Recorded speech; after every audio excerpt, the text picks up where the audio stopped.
So let's talk about product launches in particular. And so in this workshop, what we want to do is we want to work through the technical aspects of your product launch, and we want to also assume that you've already figured out your product's components. So in other words, this workshop is not going to be about figuring out what you want to put in your product.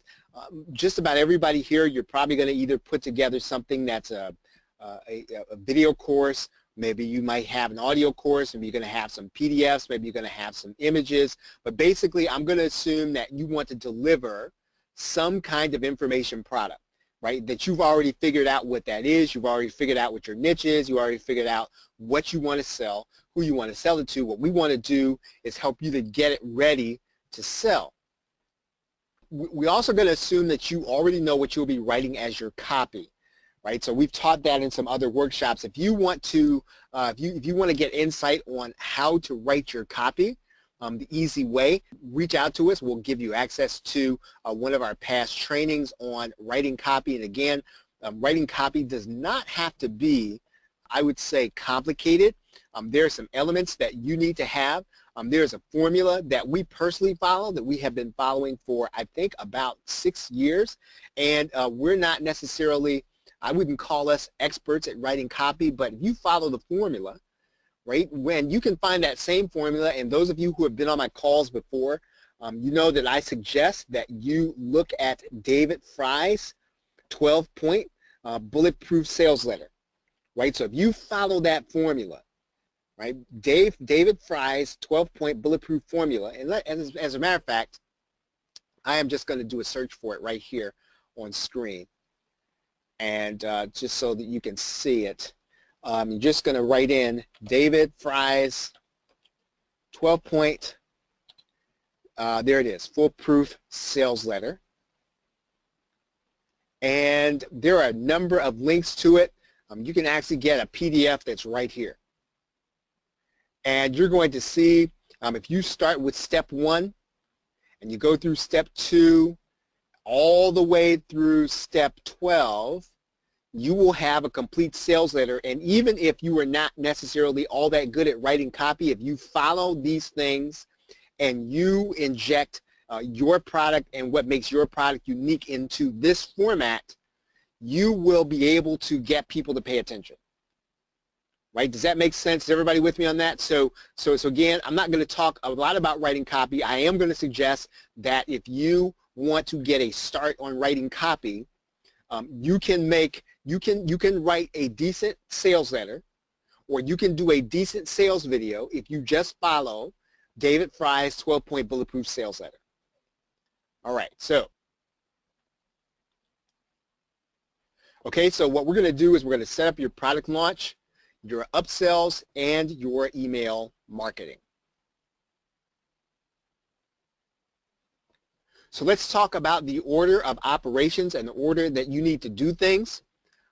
The first thing you're going to want to do is to map out and set up your sales and marketing funnel. And so let's talk about what that means. I'm going to open up Warrior Plus here. Okay, so how many of you have set up a sales funnel on Warrior Plus before? Right, if you haven't, this is actually going to be good, and it's going to be instructive for you. Now you've probably seen a number of people set up a funnel on JVZoo. So what we're going to do is we're going to set one up on Warrior Plus. All right, so here's Warrior Plus. And the very first thing we're going to do is we are going to set up an offer. Right, and so the offer is not going to be any specific product. Your offer is just going to kind of give you your statistics all in one place. So when you set up your marketing funnel, what's going to happen is you're going to be able to see all the products in the funnel underneath one title, and your title is going to be your offer. So if you get that, please put the number 1 in the question box. So in other words, all your products in one funnel are going to be under this offer. So we're going to set up an offer first. So let's say that the offer that we're going to set up is going to be teaching, we're going to call this the product launch workshop.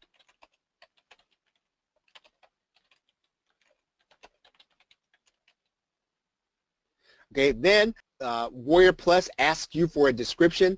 Now this description is going to show up to the other marketers who are considering promoting your product, right? And it's also going to show up when you actually are trying to recruit affiliates. So you want to have something brief, and you want to have something that it doesn't have to be hypey, but it should get people excited, right? So you want to say something like, you know, let's say it's going to be a big video course, you want to emphasize that. You're going to say 45 module, 3.5 hour course. And then you want to talk about the benefit, getting you into profit mode through your own product launch. Right, so then what we're going to do is we're going to need to select a category. And in Warrior Plus, they give you a limited number of categories. And here's why the categories are important, because when people get marketplace alerts, they get them based on these categories and the keywords. So you want to make sure you get these things so that they attract the people that you actually want to see it, right? So if you want people who are going to be interested in, let's say, searching for maybe not video, right? So we don't want necessarily video. We want people, let's say, who are going to be interested in, we'll say we want people who are going to be interested in coaching. We want people who are going to be interested in, let's say we want them to be interested in traffic. And let's say we also want to be interested in, and you get 3 to pick, we want people who are interested in, let's say, launches, launch management, JVs and launch management. Okay, so then what we need to do is we need to pick keywords, right? So we're going to do the same thing. So we're going to get more specific here. And I'm going to write in product, launch. Okay, so when we see that, what we need to do is we need to kind of click on the link there. This is going to be a workshop, so we want people who might be interested in product creation.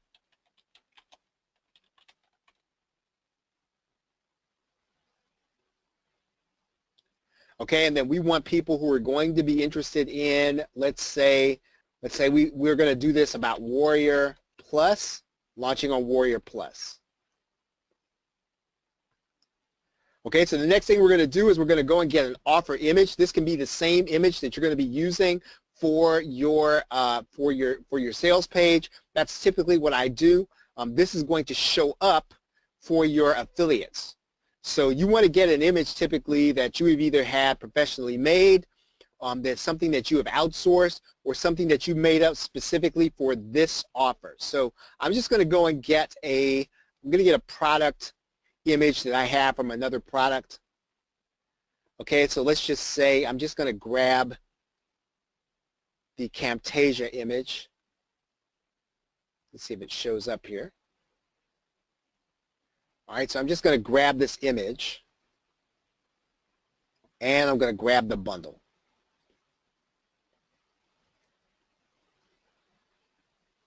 Right? Do I want this to be displayed in the marketplace? Typically, I am going to want to, but Warrior Plus is not going to let you do that until you actually finish setting up your product. Right? So once we do that, we're going to click Create.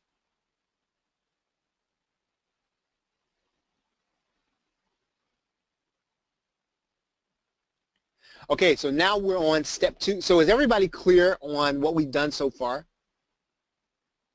Okay, is everybody clear on what we've done so far? So if you're clear on what we've done so far, please put the number 1 in the question. Okay, great.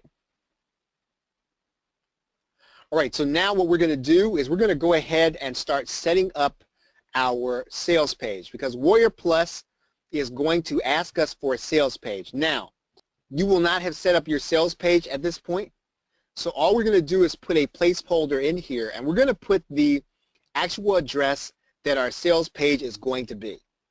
right? So how many of you have your own page builder?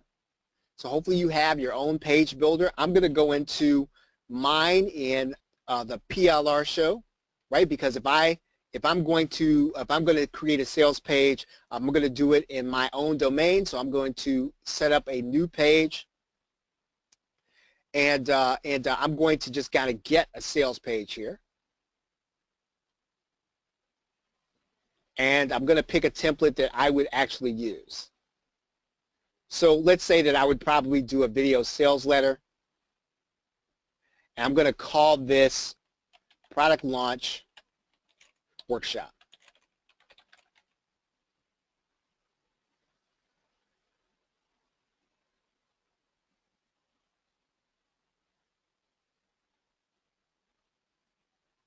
Okay, I'm going to go ahead and I'm going to publish this so that I will have an address.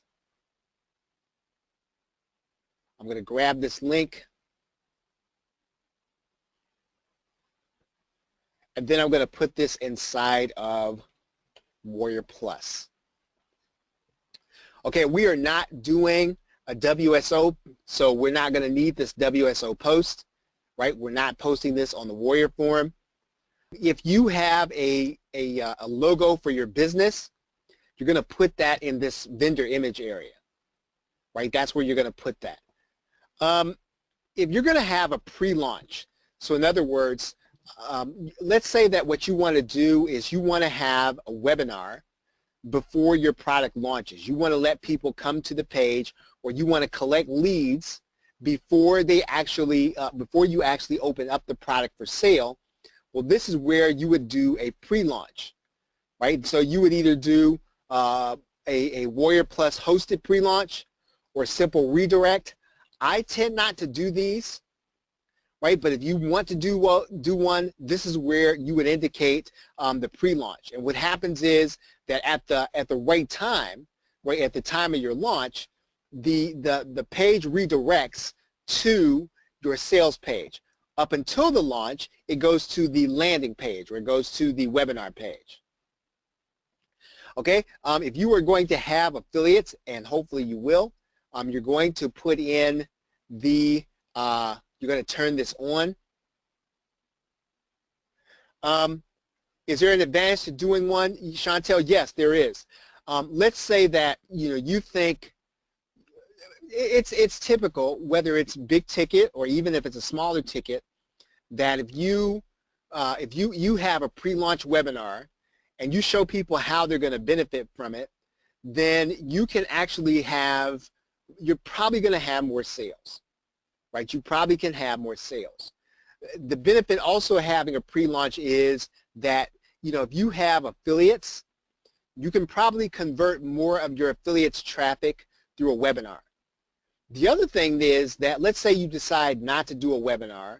What you decide to do is you decide to have an opt-in page during pre-launch. And let's say that your affiliates are going to be sending you traffic before the actual launch. Then number one, what you get to do is collect those leads. Number two, the affiliates actually get cookied. And then you and the affiliate actually get a win-win situation, because the affiliate's going to actually get their people to a page where they're going to see what the product is about, and then you are actually going to get the lead, and you're going to get the lead regardless of whether or not they buy or not. So that's another good reason why you could, or you might want to think about doing a pre-launch. So there's some good reasons why you might do one. I have just tended not to do them, mainly because I haven't really figured out the right kind of webinar I'd like to do for a PLR product. I am going to test that this year, but I have not done that. Right, but there's a definite advantage to doing it, and the higher ticket the higher the ticket the product, the better your webinar is going to do. Okay, great question. So Chantel asks, can they purchase during pre-launch? No, they cannot purchase during pre-launch. So all they can do is see what's on your pre-launch page. So you could show them what the product is going to be about. You could do a demo. Yeah, so it's just information. So let's say that you're selling software, right? And so And so if you want to show people a demo in order to get them excited so that when you actually launch the product, you don't have to have them reading your copy and trying to watch a demo and then make a decision to buy. Bringing people to a demo page is a good way to sell software because they get to see that software so that when the gates or the doors actually open to the product, all they have to do is come and buy. They already come, they're already excited, they're already pre-sold. So yes, you're right, it's just information. Right, yeah, so what you're trying to do is warm them up. And you can do that for anything. I just use the software, but you could warm them up for a product. You could do a 2 or 3 minute video saying, hey, here's everything that's in it. Here's how I would use it. Here are some testimonials, that kind of stuff. I mean, it shouldn't be long, but you can actually do a good pre-launch page. It'll get people warm to the product, so when you actually launch it, or they get sent there by the affiliate, or they get sent there by you in your email, then they're going to be more likely to convert. Okay, all right, so affiliate information. This is where what you're going to do is you're going to give your affiliates some information about the product, and you're also going to tell the affiliates that'll be applying kind of what you're looking for. So one of the things I like to put in here is that I'll write, and this is just what I write in here.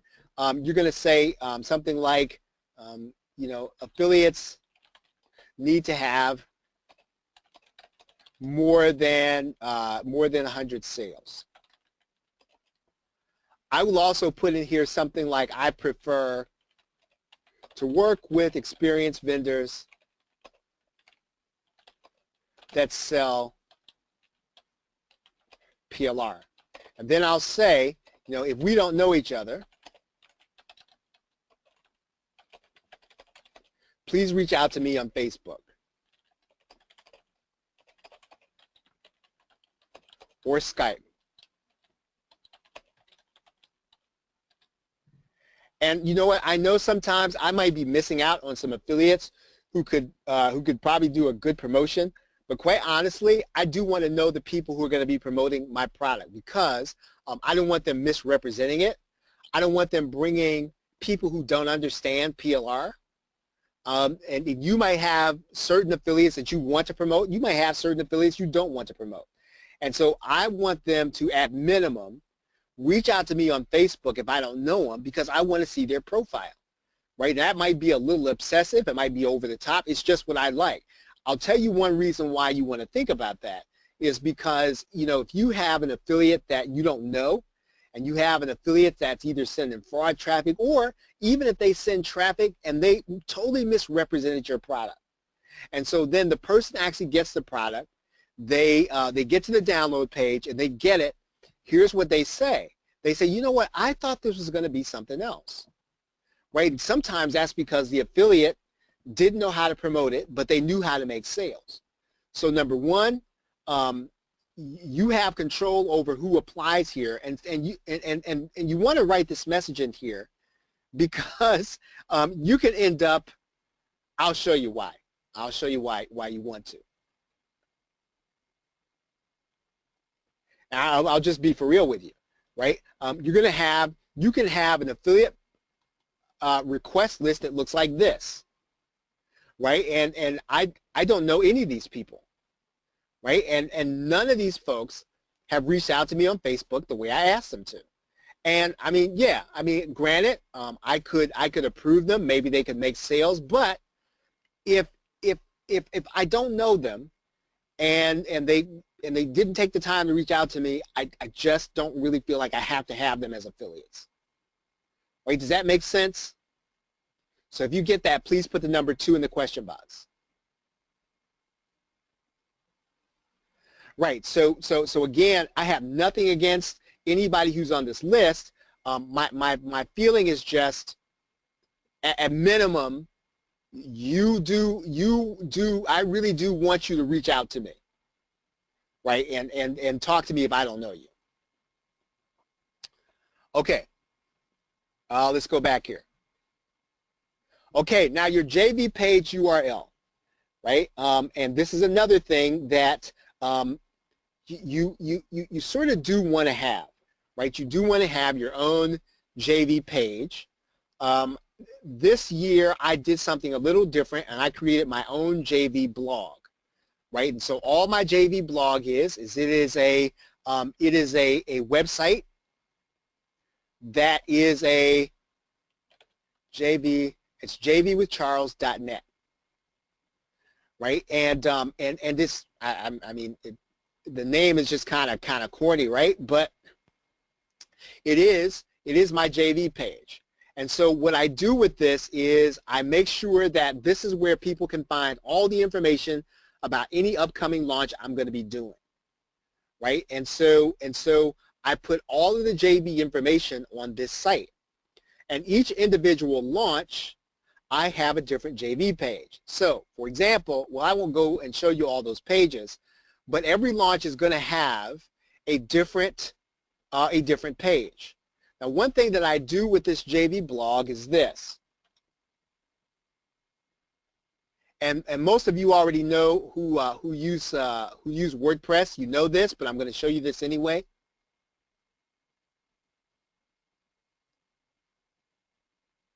So if you go into the settings and you go into reading,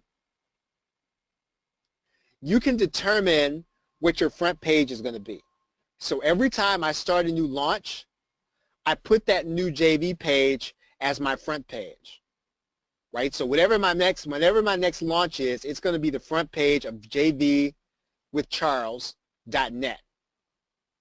And I think, you know, someone showed me that jvwithcharles.com is available, for auction. Maybe I'll get that. But does everybody make sense? Does that make sense? So all I'm doing, I have all my JV pages.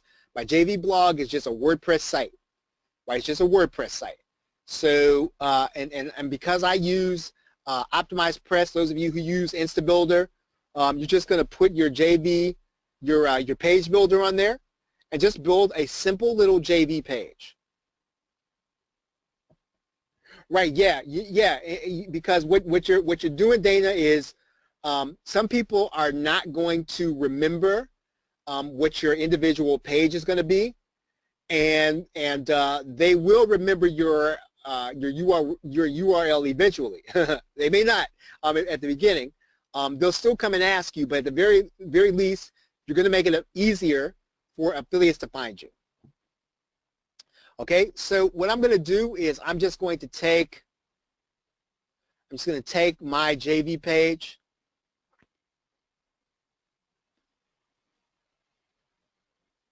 I'm going to put that inside of there. Right? Okay, so now they're going to ask you for your affiliates update list.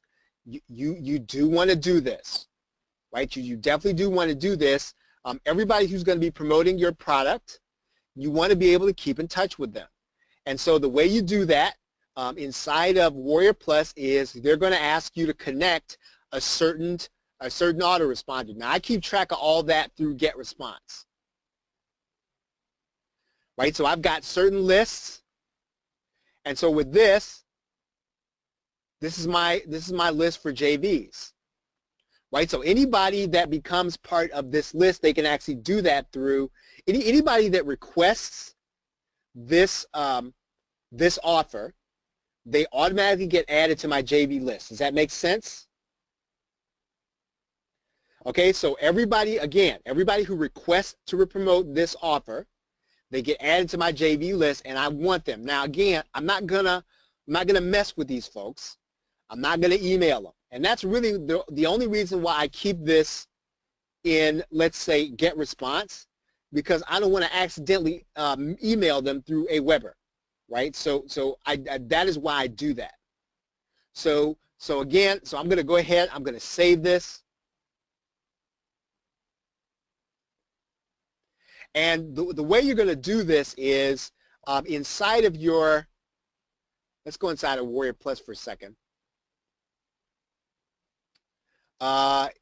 Inside your account settings, you are going to have this section called integrations, right? Integrations. And I might have to pull this off screen. I want to make sure I don't put anything sensitive up here.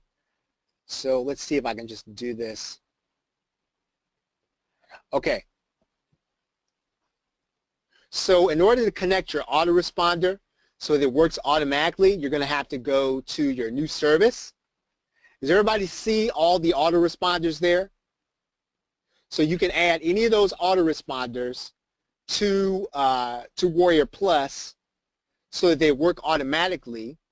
And whenever your JVs request your offer, they get added to the list, right? And you have to do that though through this integration page. So the reason that works is because I have GetResponse set up through my integration page, and you can actually see that here.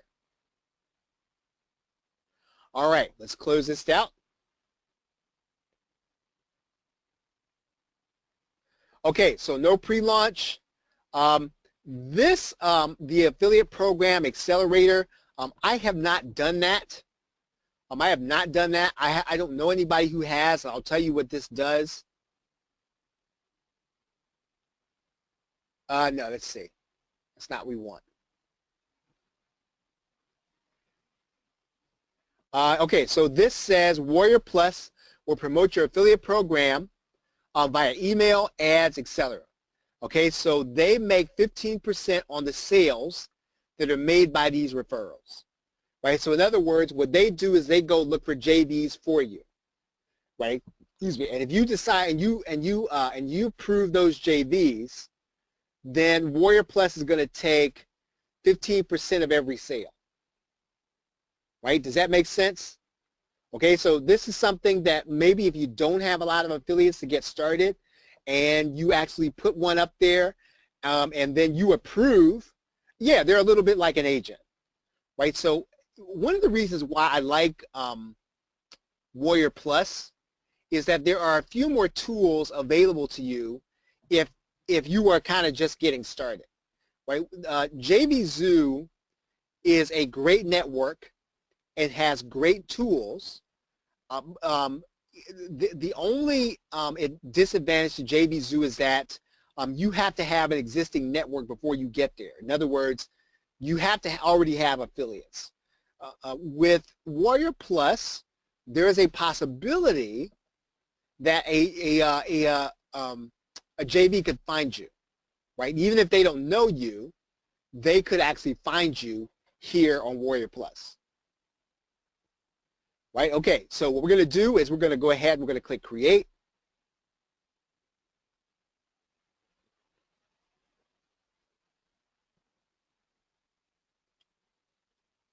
All right, so now our offer is active.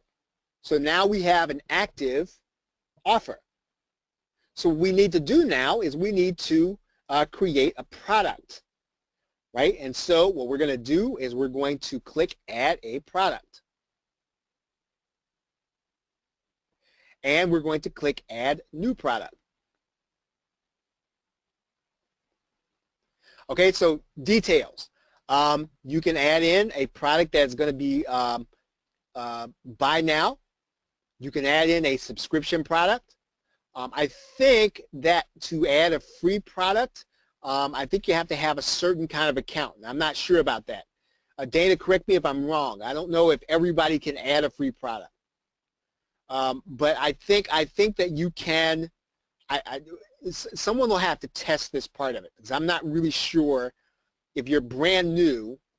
If you right, that's right. Only the original people who were part of this at the beginning. Yeah. Yep. Thank you, Dana. Okay, so we're going to go ahead and we're going to call this. We're going to name our product.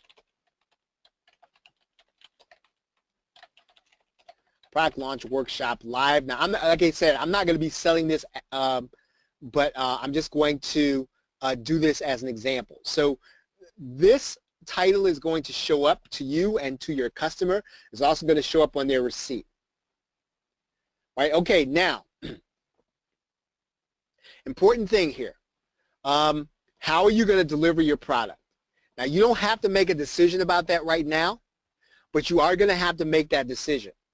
right? And so probably the easiest thing to do would be to send people to a thank you page where you can go back and add to it later, right? If you choose to do a file, I don't like files because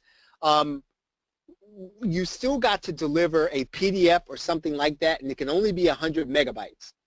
And you could very easily go through 100 megabytes. Now, if you have something small and all you're delivering is going to be a PDF, I can see that, right? Maybe you do want to just deliver just the file. But the other thing that, you know, delivering a thank you page allows you to do is it allows you to do, why would I want to send people to a thank you page? Let me ask you guys. Why do you think that I would want to deliver people to a thank you page? Right, exactly, Chantel, because I can put in everything else that I have on there, right? Maybe they don't know what else I have.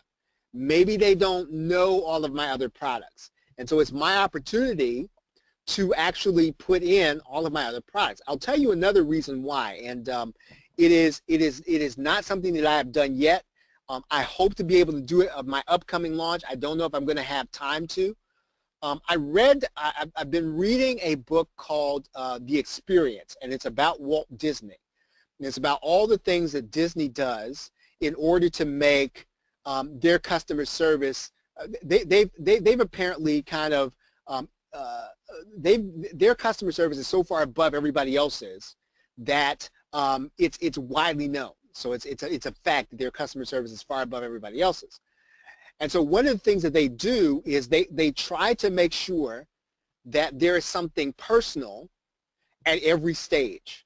And so another thing that you can do on your thank you page is you can autoplay a video, right? So in other words, people, the first interaction is the most important one. The first interaction that you have with people needs to be personal if you can make it.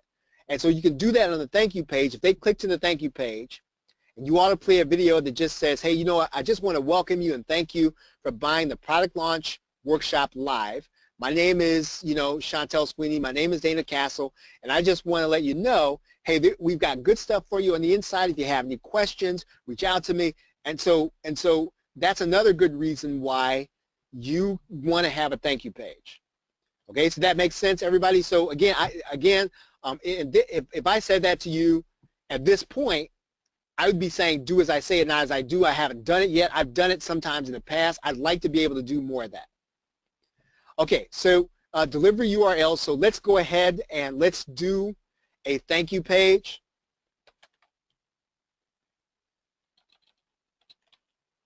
And I'm going to do that inside of the PLR show.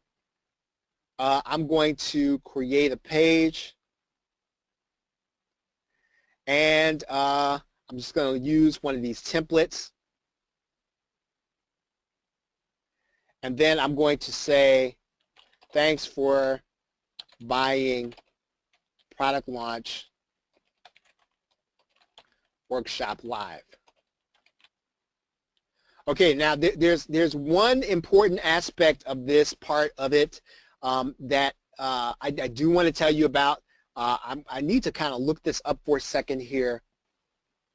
Now, this page is going to be open to the search engines, right? Unless you hide it. And so you don't want your thank you page to be viewed by everybody, right? You want it to be hidden. Now, there's a way to do that inside of OptimizePress. If you have another page builder, there's probably going to be a certain way for you to be able to do this. I'll show you how to do this in OptimizePress. What you're going to do is you're going to go here into other scripts. I'm going to add here in the header area a no follow tag. I'm also going to add here a no cache tag. So basically, these two phrases are going to discourage Google from following this page. It's also going to discourage Google from caching this page, right? So what this means then is that my page is going to remain hidden from the search engines. Now you're just going to want to go test this before you launch, But basically, when you set up that page and you publish it, you want to make sure you've done something inside of your own page builder to make sure that that page stays hidden from the search engine, right? Because nobody needs to see your thank you page. It doesn't even matter if you're not delivering the product yet, because we're not going to deliver the product on this page, right? We just want to have a page that either tells people what they're going to need to do, or or we might deliver it on this page. Who knows? We haven't gotten to that point yet. So I'm going to go here, and we're going to save this.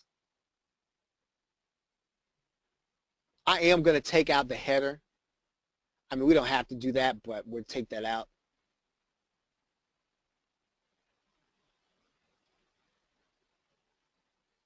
All right, so I'm going to grab that link.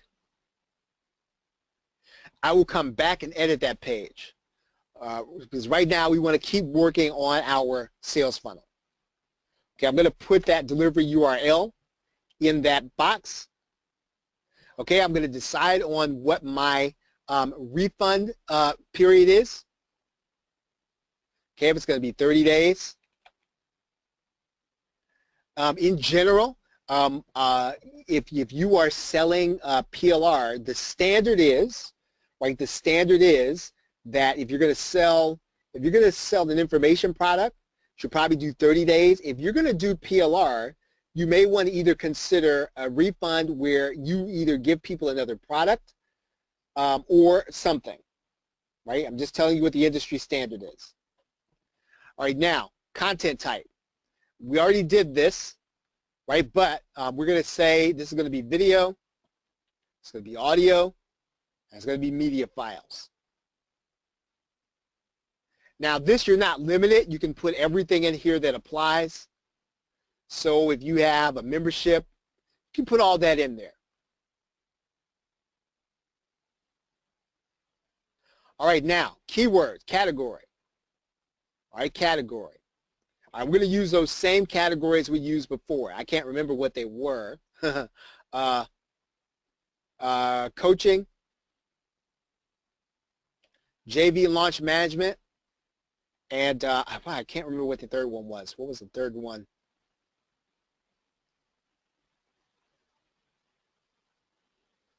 Okay, we won't. We'll say it was. Say it was other. Okay, so keywords. We're going to use those same keywords for this product. Product creation. Product launch.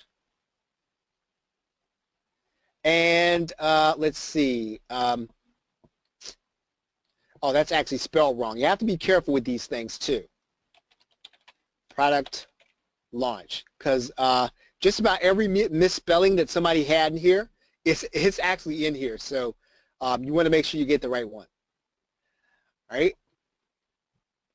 I'm going to go get that same product image.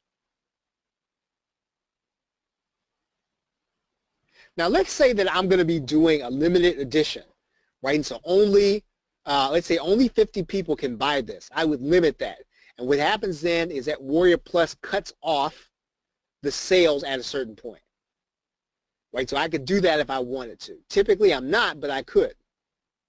I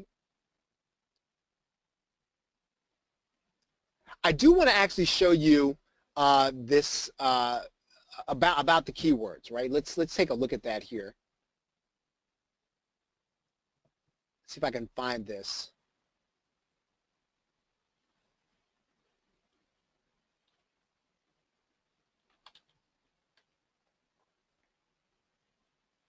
And what I'm going to do is I'm going to go inside of my favorites and alerts. These are my keyword alerts, right? So anything that comes that's offline, anything that comes that's PLR, anything that comes that's resell, anything that comes that's video, anything that comes that's WordPress, anything that comes that's YouTube, I get a notice about it in my email. Right? So everybody who's on Warrior Plus can do this. And so this is why in some cases, even if you don't have any traffic before, if you were new Yes, and actually everybody sets this up, Chantel. And here's why this is important. Let's say that you have no affiliates. Let's say that you have no traffic, but you launch your product on Warrior Plus.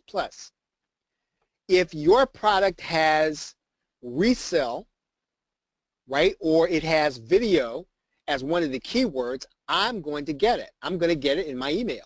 So you're going to get traffic from me just because your offer is going to hit my email box, even if you and I didn't know each other, right? And so that's another thing that Warrior Plus does, that actually, if you are totally new, you can still get traffic to your offer, right? Yes. So I set mine up, Chantel.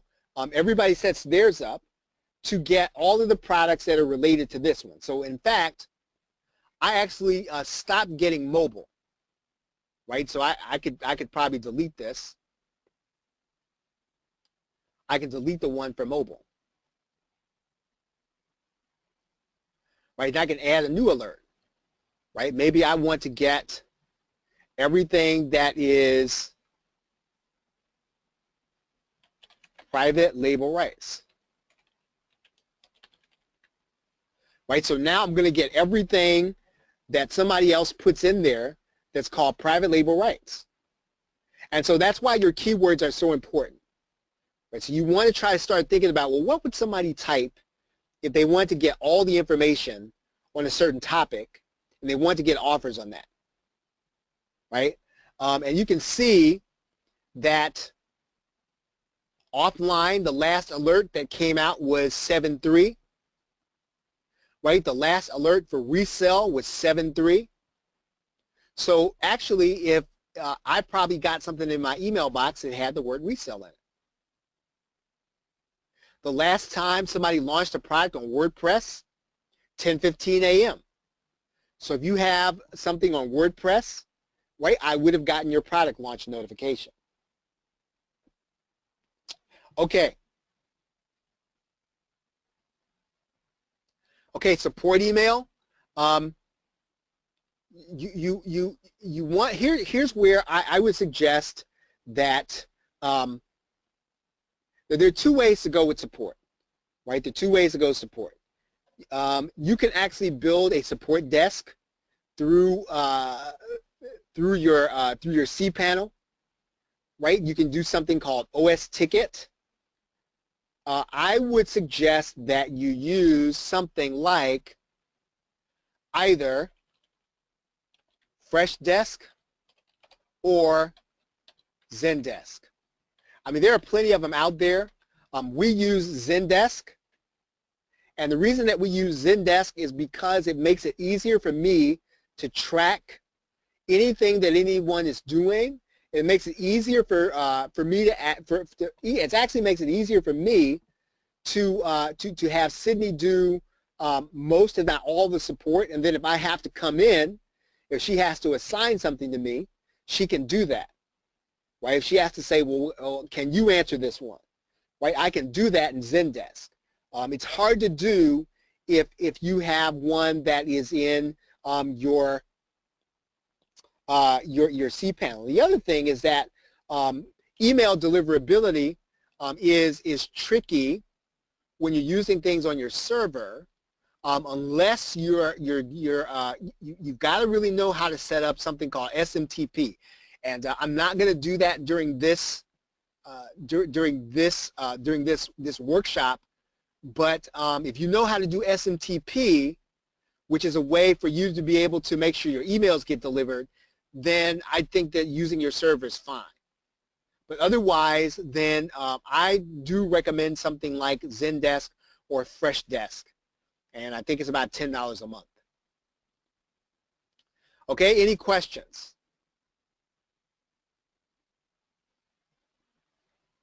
All right. So I'm going to go ahead and put my support email address in here. I'm going to put my support URL in here.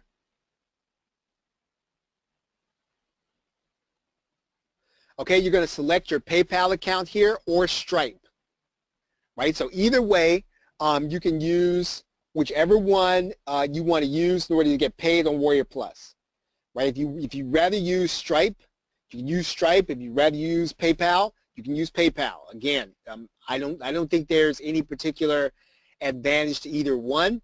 I use PayPal, but I'm not averse to using Stripe, right? Okay, so it seems about 9:27. I'm thinking you all might be on overload. So why don't we stop here, and we will pick it up next week in terms of getting this product set up. All right, any other questions?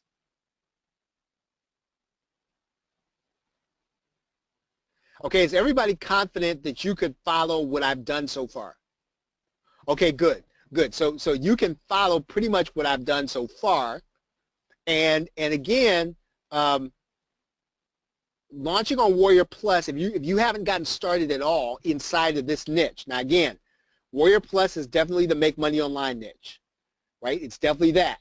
But if you're going to get started in this niche and you don't have connections yet, you don't have JVs yet, you don't have partners yet, Warrior Plus can get you some sales provided you get the right offer in front of people.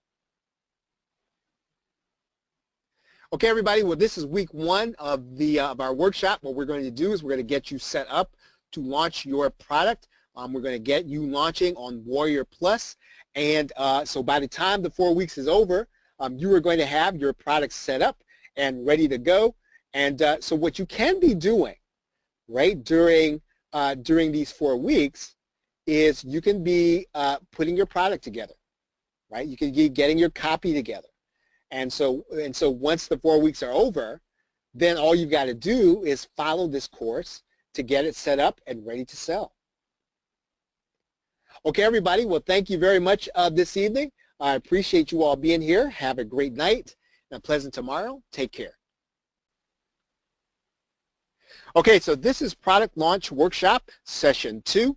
This is the live workshop, and what we're going to talk about is the same kind of a continuation of what we talked about last week. We're going to be working through the technical aspects of your product launch. And of course, we assume that you've already figured out what your product components are. So if you know you're going to be delivering a PDF or a series of PDFs or videos or a members area, we're going to assume that you already know that and that you are then ready to deliver that content. Right? Okay, so number 3, we're going to assume that you already know what you'll be writing as your copy. And finally, we will set up your product launch, upsells, and email marketing in this series. So we're going to take all 4 sessions in order to do that. So let's talk about the product launch order of operations. You want to first map out your marketing funnel even before you actually create the product, because when you map out your marketing funnel, this will actually determine how you're going to create the product, right? And the other thing is that you will then want to outline your sales copy. This again will help you to determine what you put in your product. What you don't want to do is to create the entire product first, obviously, and then go to the marketplace with it. You want to go to the marketplace, determine what you know is going to sell, and then go and create your product. And once you've done that, you can then start the product creation process, right? You can start putting your videos, your audios, your PDFs, anything else together. You should then start outsourcing or creating your graphics. This part will be easy for you if you have already outlined your sales copy.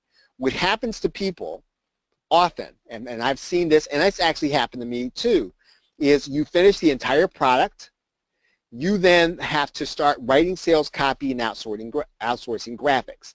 And this is how many good ideas sit on the shelf. When you want to do the counterintuitive thing, you want to map out your sales funnel first, you want to outline your sales copy, and then you start creating your product. And once you start creating your product, while the product is being created, again, this is important, while the product is being created, not after, start outsourcing your graphics. And if you've written your sales copy, that's going to be an easy thing to do. Then set up your sales page. Again, this is during the product creation process. So don't wait until you finish all of your videos or all of your PDFs. You should be doing these things simultaneously, side by side. You should be setting up your tracking, right? Because again, once you finish the product, you should be just about ready to get ready for your launch. But you have to sort of do this in this order. Otherwise, you will come to the end and then you'll have a lot of things to do, which can be discouraging, and then it can keep you from actually finishing the product. Okay, you should be testing your sales pages and order buttons, right? You can actually do this without having completed the product.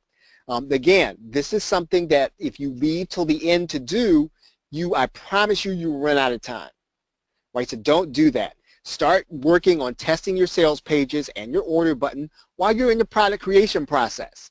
You know, you're creating videos or you're typing and creating PDFs. You take a break, and instead of going to social media, go to your sales funnel and start testing out your sales pages. Go to your order button. What this does is not only keeps you productive, but it will also shorten the amount of time it's going to take to create your product.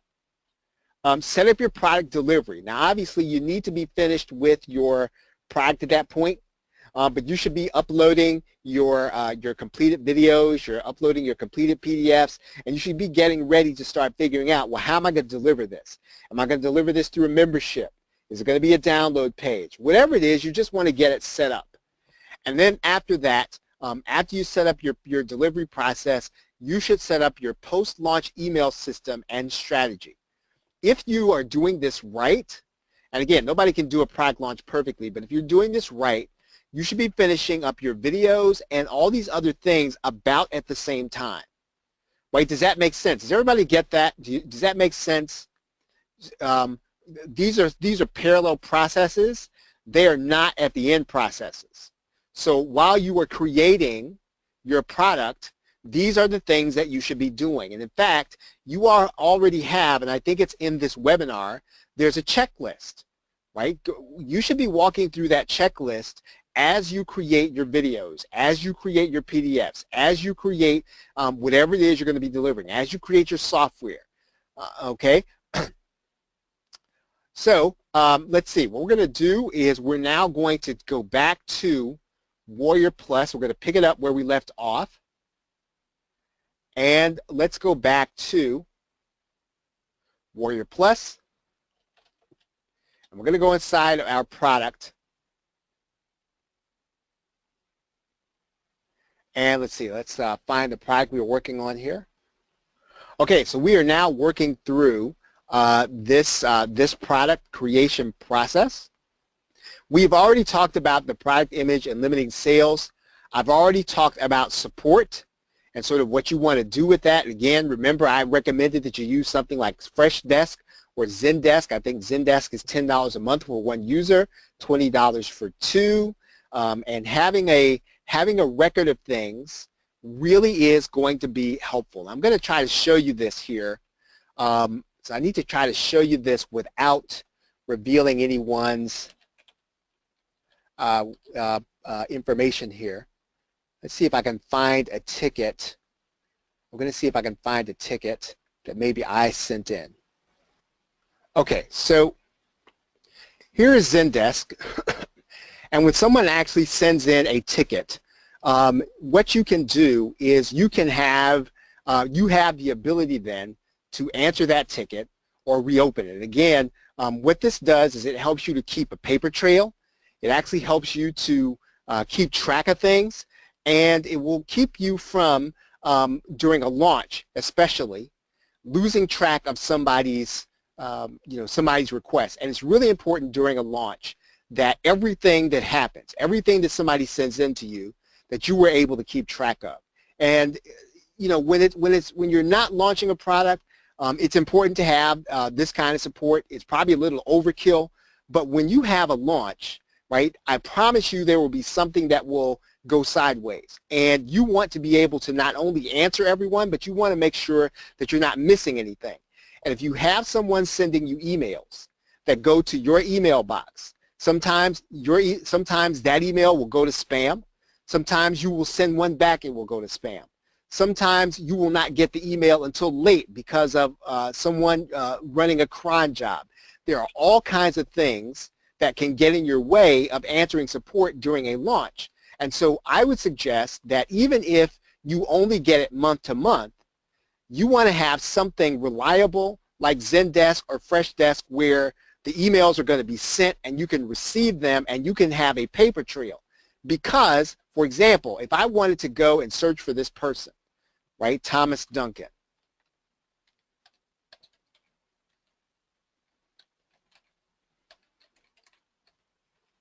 I want to search for them by email. I can do that right here, right? In fact, here's the one that I just submitted, right, as Thomas Duncan. And so I can answer this now.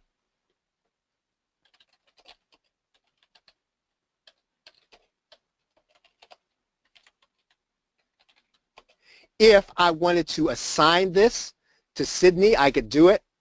So for example, I could take the ticket or I could assign it to Sydney. So if you're working with a team, you can actually assign that to a second person, right? You can actually, if you're working with someone else, let's say that you're outsourcing to someone, you can assign it to that person and you can say, make sure to give them a free gift, right? You can tell that to the person that you're outsourcing to with this internal note.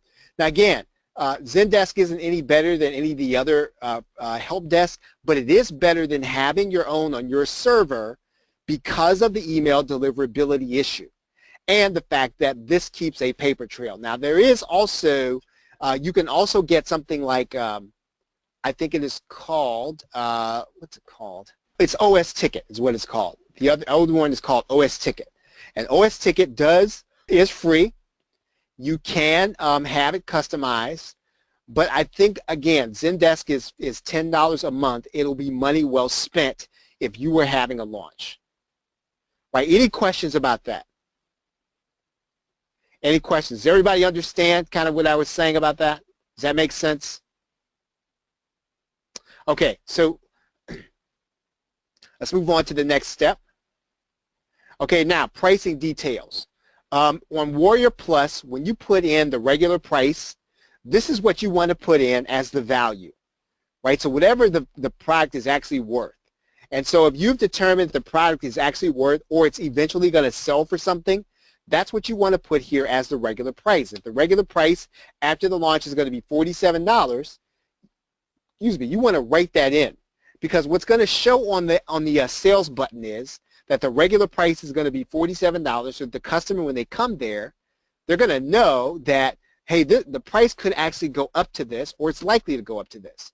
So you want to make sure that you put that regular price in this box. The sale price is your launch price, right? So whatever your launch price is going to be, that's what you should actually be placing here in this box. Now, let's say that, does everybody understand the concept of a dime sale?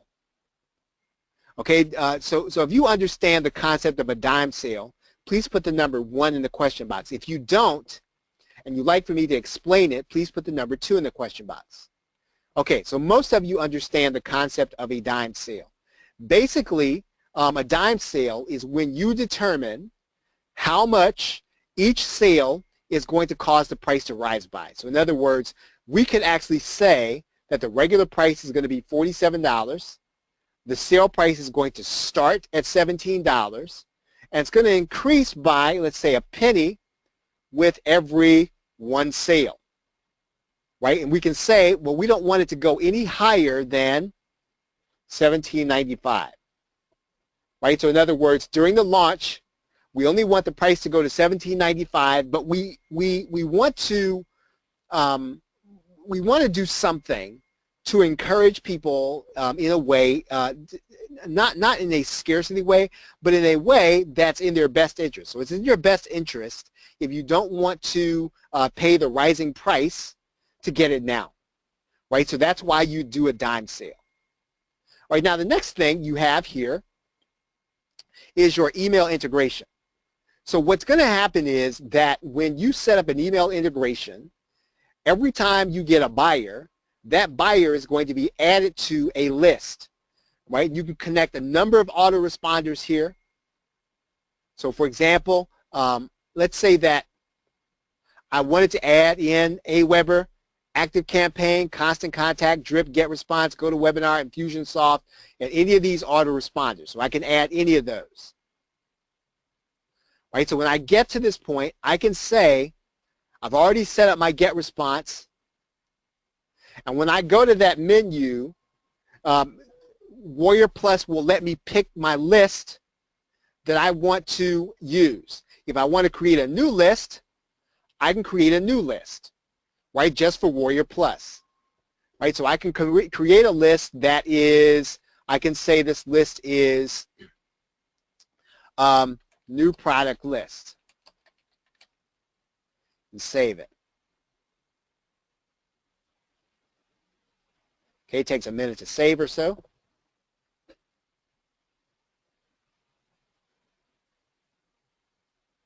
Okay, it says please select the list. Or we add the list, and then we select the list. Okay, then we click Save. And then everybody who actually buys the product is going to be added to our GetResponse list. And that's probably going to be the most important thing that you're going to do in this process, so that whenever you get buyers, even if you set up a free product, you want them added to a list that you can actually manage inside of your autoresponder. Right now, we're not going to do software integration or membership integration, but for example, these are all of the membership scripts that you can use that will integrate directly with Warrior Plus. So if you have Amember, Digital Access Pass, Infusionsoft, Kajabi, Nanocast, Optimized Member, S2 Member Pro, or Wishlist Member, all of those plugins or all of those membership systems will integrate with Warrior Plus. And what that means is that when, let's say that you're selling a product on a monthly basis, is that when your buyer, maybe they missed their payment, or maybe they decide they're not going to be in your membership anymore, what's going to happen is there will automatically be removed from your membership because you integrated the purchase process here in Warrior Plus. Does that make sense? So if you get that, please put the number 2 in the question box. So if you get that part. Okay, so how many of you already have a membership script? Right, so if you have a membership script, please put the number 3 in the question box. So if you already have one. Right, so if you already have any one of these, you can actually use them. And there's actually one here that I don't see. I know that MemberSonic is also, right? MemberSonic integrates very well with Warrior Plus, right? I think it's considered a third-party system, but it also integrates. Okay, so some of this you're going to get with a particular a system. So let's say that you decide you're going to use, let's say you're going to decide to use Optimized Member. Optimized Member will give you this information. Let's say you decide to use Wishlist Member. Wishlist Member is going to give you this information. And in some cases, you're not going to have any membership integration, but the membership plugin that you use asks you and gives you this information, the notification URL and the key generation URL, right? And each individual membership script will tell you whether or not you need to send the IPN or the delivery URL, right? So again, whichever membership script you use, it's going to give you this information. Now you don't have to use this, right? You don't have to use any of this. You can just deliver people to a thank you page, right? And if you ever have a case where something goes sideways in your launch and people cannot get to your members area, or people are not getting the confirmation email, the easiest thing to do is to turn this off. 99 out of 100 times, if you're going to have a problem, it's going to be here. And so you can solve that by putting in a delivery URL here. right? Just deliver them to the thank you page where they can either set up their membership ID or they can get to their download page, one or the other. But what you want to do is you do want to test it. If you, again, you find out during your testing that you cannot get this to work, you don't fret. What you do is you send people to a thank you page until you get it working, right? So that makes sense. Is everybody with me? So if that makes sense to you, please put the number 4 in the question box. All right, very good. Okay, so I've got a question about Natu. You were asking about InstaSuite. I believe that Insta Builder integrates with Warrior Plus. I do believe it does. So I think that everything inside the InstaSuite, Insta Builder, Warrior Plus, I believe that it integrates. Okay, okay. So you're okay. Your question is about you don't think you'll ever do your first launch if it's not in your own system. Okay,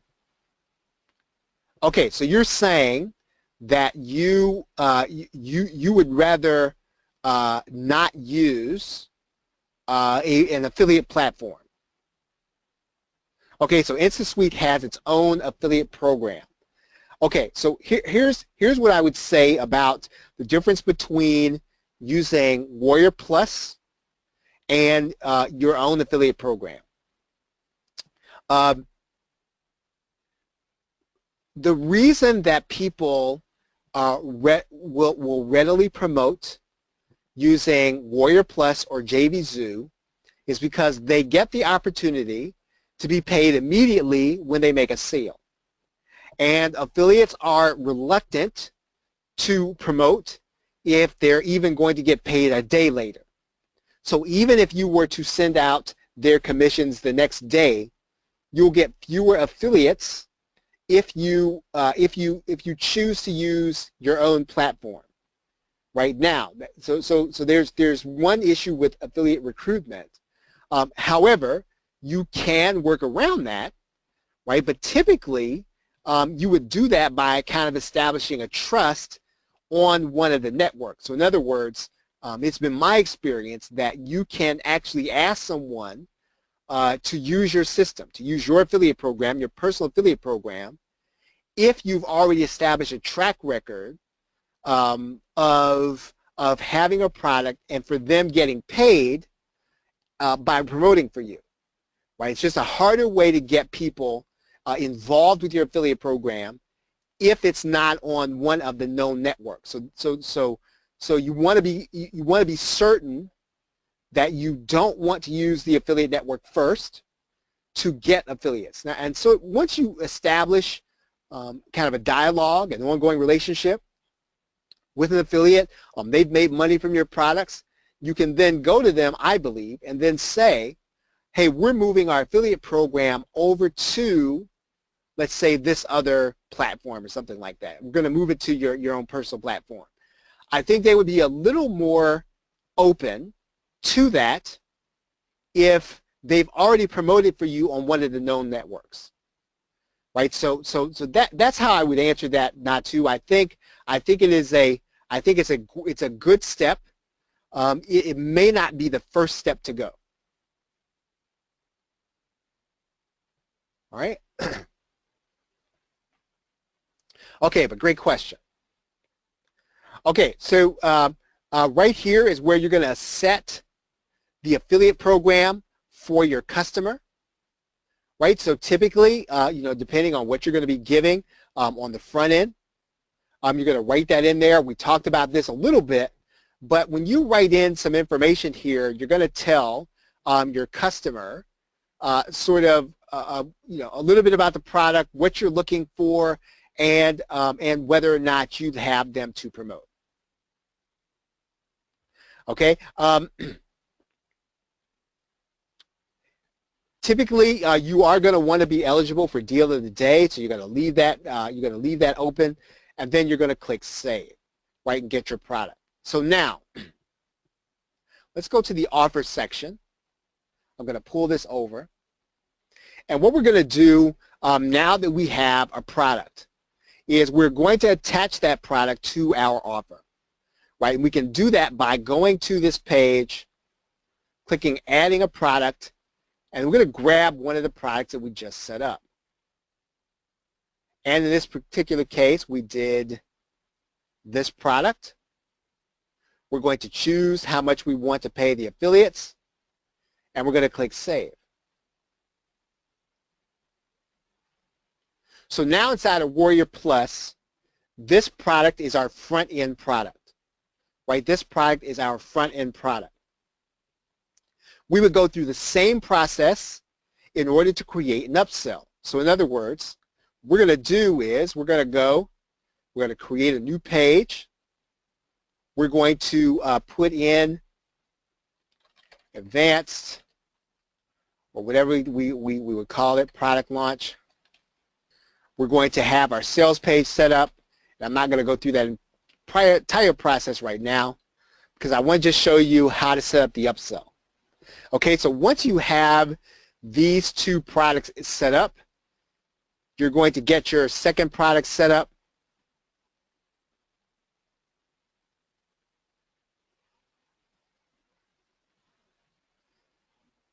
You're going to decide on what the commissions are going to be. You can click Save. What you're going to do now is that you are going to now set these up so that they are connected. So in other words, you're going to see that we still need to connect our upsell. And so we do that by going to this link, saving it. And so now, when the person actually comes to our page, they're going to get sent from this offer to the next offer, right? This is another thing that the affiliate platforms actually do for you during this process. Okay, any questions? Any questions? Okay, so now that we have our offer set up, we have already set our launch date. We're going to click Activate Offer. Let's say it's going to be in the future. It's going to be at 9 in the morning.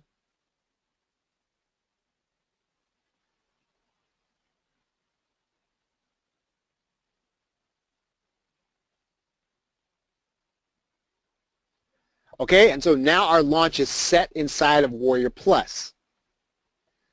So now really what the next step is going to be is we need to create our sales pages, and then we need to start placing our buttons.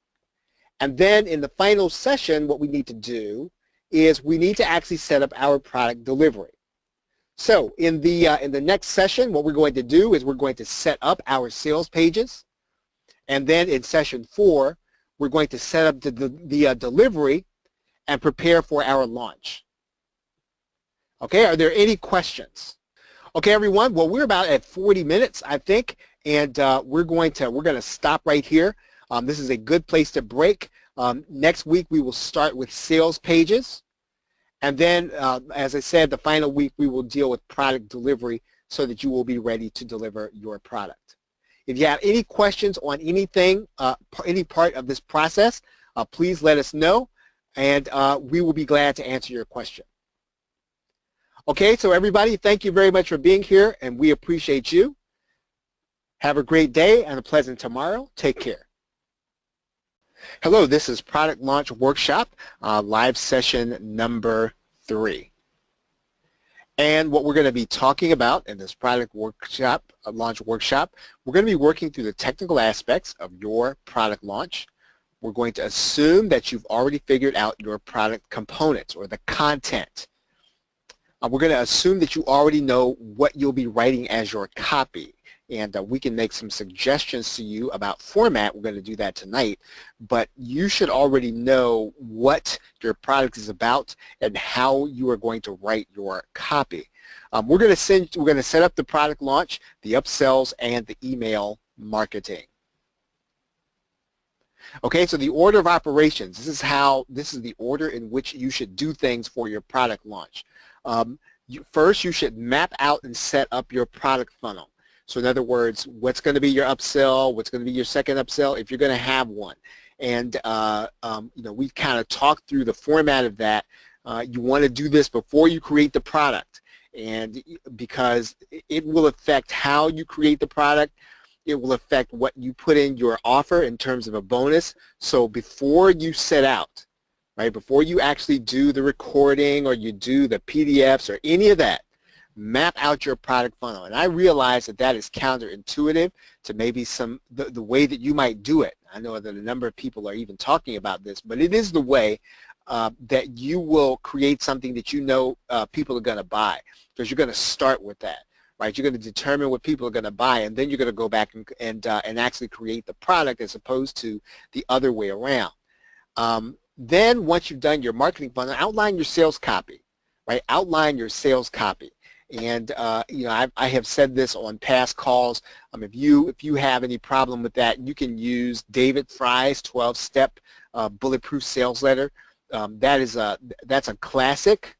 I think it's a classic guide that you can use in order to create a sales letter. And if you have never written copy before, if you follow that guide, you can create a decent sales letter just if you try to follow what he's saying in that guide.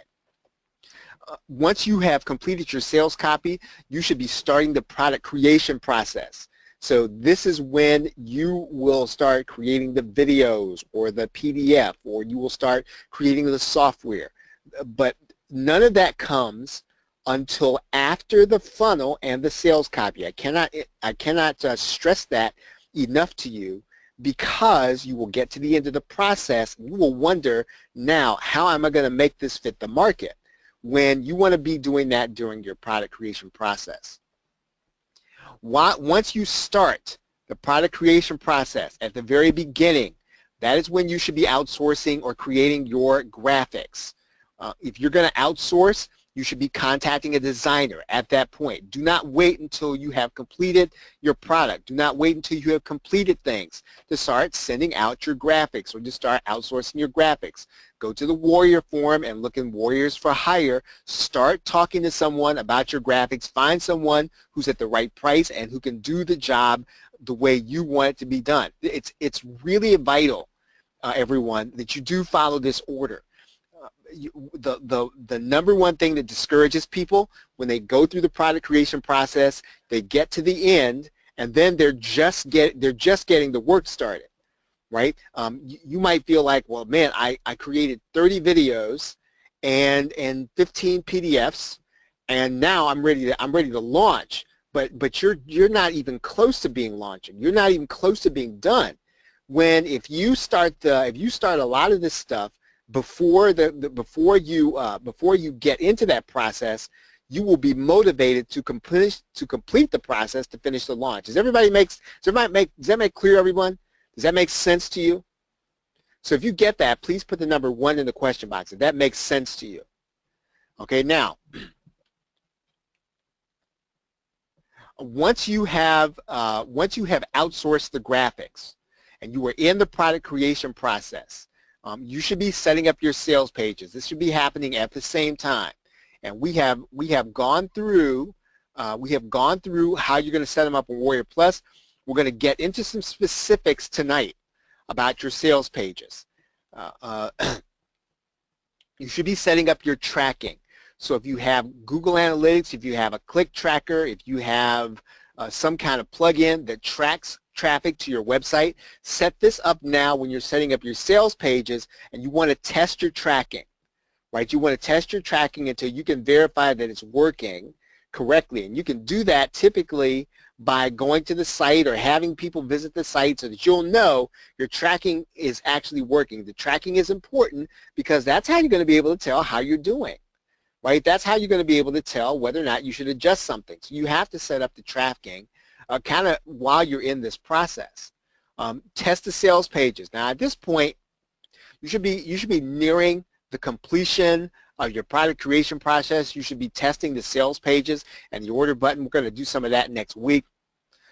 You want to set up your product delivery then. So in other words, you should kind of be knowing where you're going to host your downloads, where you're going to deliver your downloads.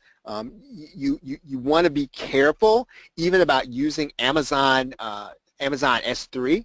If you have a fairly extensive launch, you have a lot of heavy files, you are going to get a bill and it's not going to come until the next month, right? And sometimes people get surprised by the size of a bill. Now, again, Amazon is as cheap as they come, but when you're talking about downloading and you're talking about bandwidth, you do pay for bandwidth.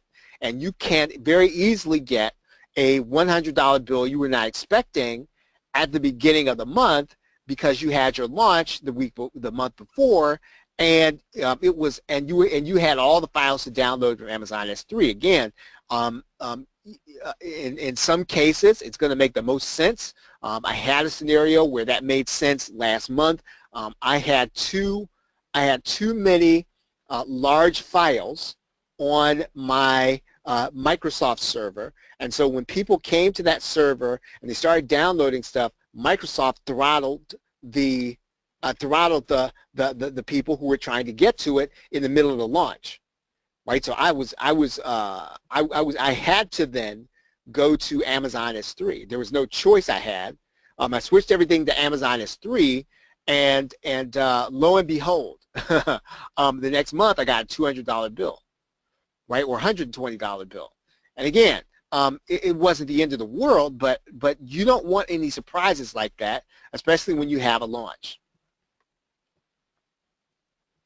And then, of course, probably close to the last thing you're going to do before you actually hit the button to make your launch live, you want to make sure that your post-launch email system and strategy is set up. So in other words, whatever you're going to do to follow up, whatever you're going to do to make sure that people see all the upsells, whatever you're going to do to make sure people are being accommodated once they become part of your list, this is when you want to set that up. Right? Any questions?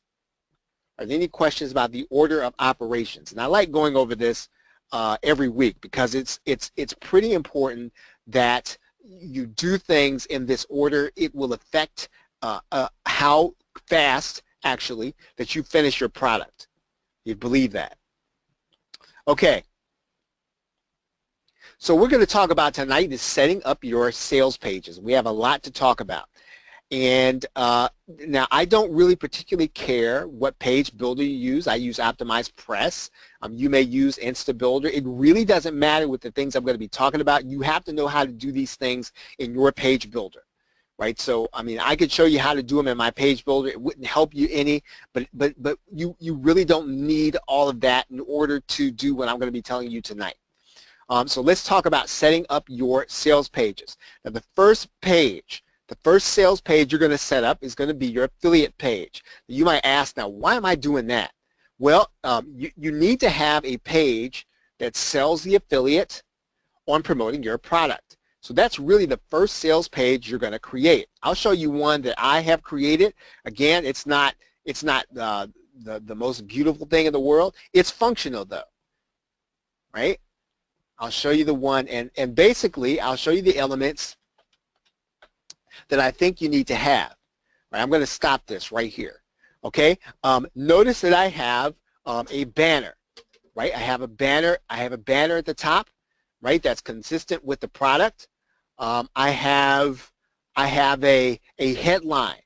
Just as I would have a headline for a sales page. This is a sales page. Right. I'm just trying to sell my affiliates. So that sales page is going to have a headline. I've got a sales video, right? And every page builder is going to have space for one. And then I've got some dates there, and then I've got where they can get their affiliate link right here. Now, I'm going to tell you this. You could stop right there, and that'll be that's enough for an affiliate page. Does that make sense? So you don't need to have anything else. That's really all you need. A headline, the banner, and then the affiliate link. Now I have some other things in here that I explain the funnel, I explain the product to them because some people, some affiliates want to know what the product is going to be about, right? Some don't care, right? But some do want to know what the product is about. And then I put the affiliate link back here. Because I'm delivering video, I give people, the affiliates, a sample, right? I give them a sample. I show them what the sales page, what I think the sales page is going to look like. Now, I may not know at that point, but I will put in there what I have. I will give them swipes. So in other words, I will give them emails to use. And I expect that the people that I would allow to promote, that they would not just take my swipes and just use them word for word. I hope not. But regardless, I do give them swipes for them to be able to use, and then I give them access to a bonus page. And so this is a bonus page that they can use in order to almost act as a bridge page. So in other words, they're going to send their visitors to the bonus page first. The bonus page is then going to be clickable to the sales page, right? So is everybody clear on where I am right now? So if you're clear on where I am right now, just talking about the JV page, please put the letter with number 2 in the question box. If you're with me on the JV page. Again, the JV page does not have to be fancy. It shouldn't be, right? All you need are the things that I have right here, right? They can look, and again, just make it look as professional as you can, and please do not try to make it look like anybody else's, right? You will burn time that you do not have. Now, obviously, you want it to be presentable. Obviously, you want it to look professional as you can make it. So use your page builder. Keep things spaced out. But again, don't try to copy or imitate anyone. Get the basic information up there. And again, over time, you can start to tweak things. When when you're comfortable, when you know what affiliates want, you can start to tweak things.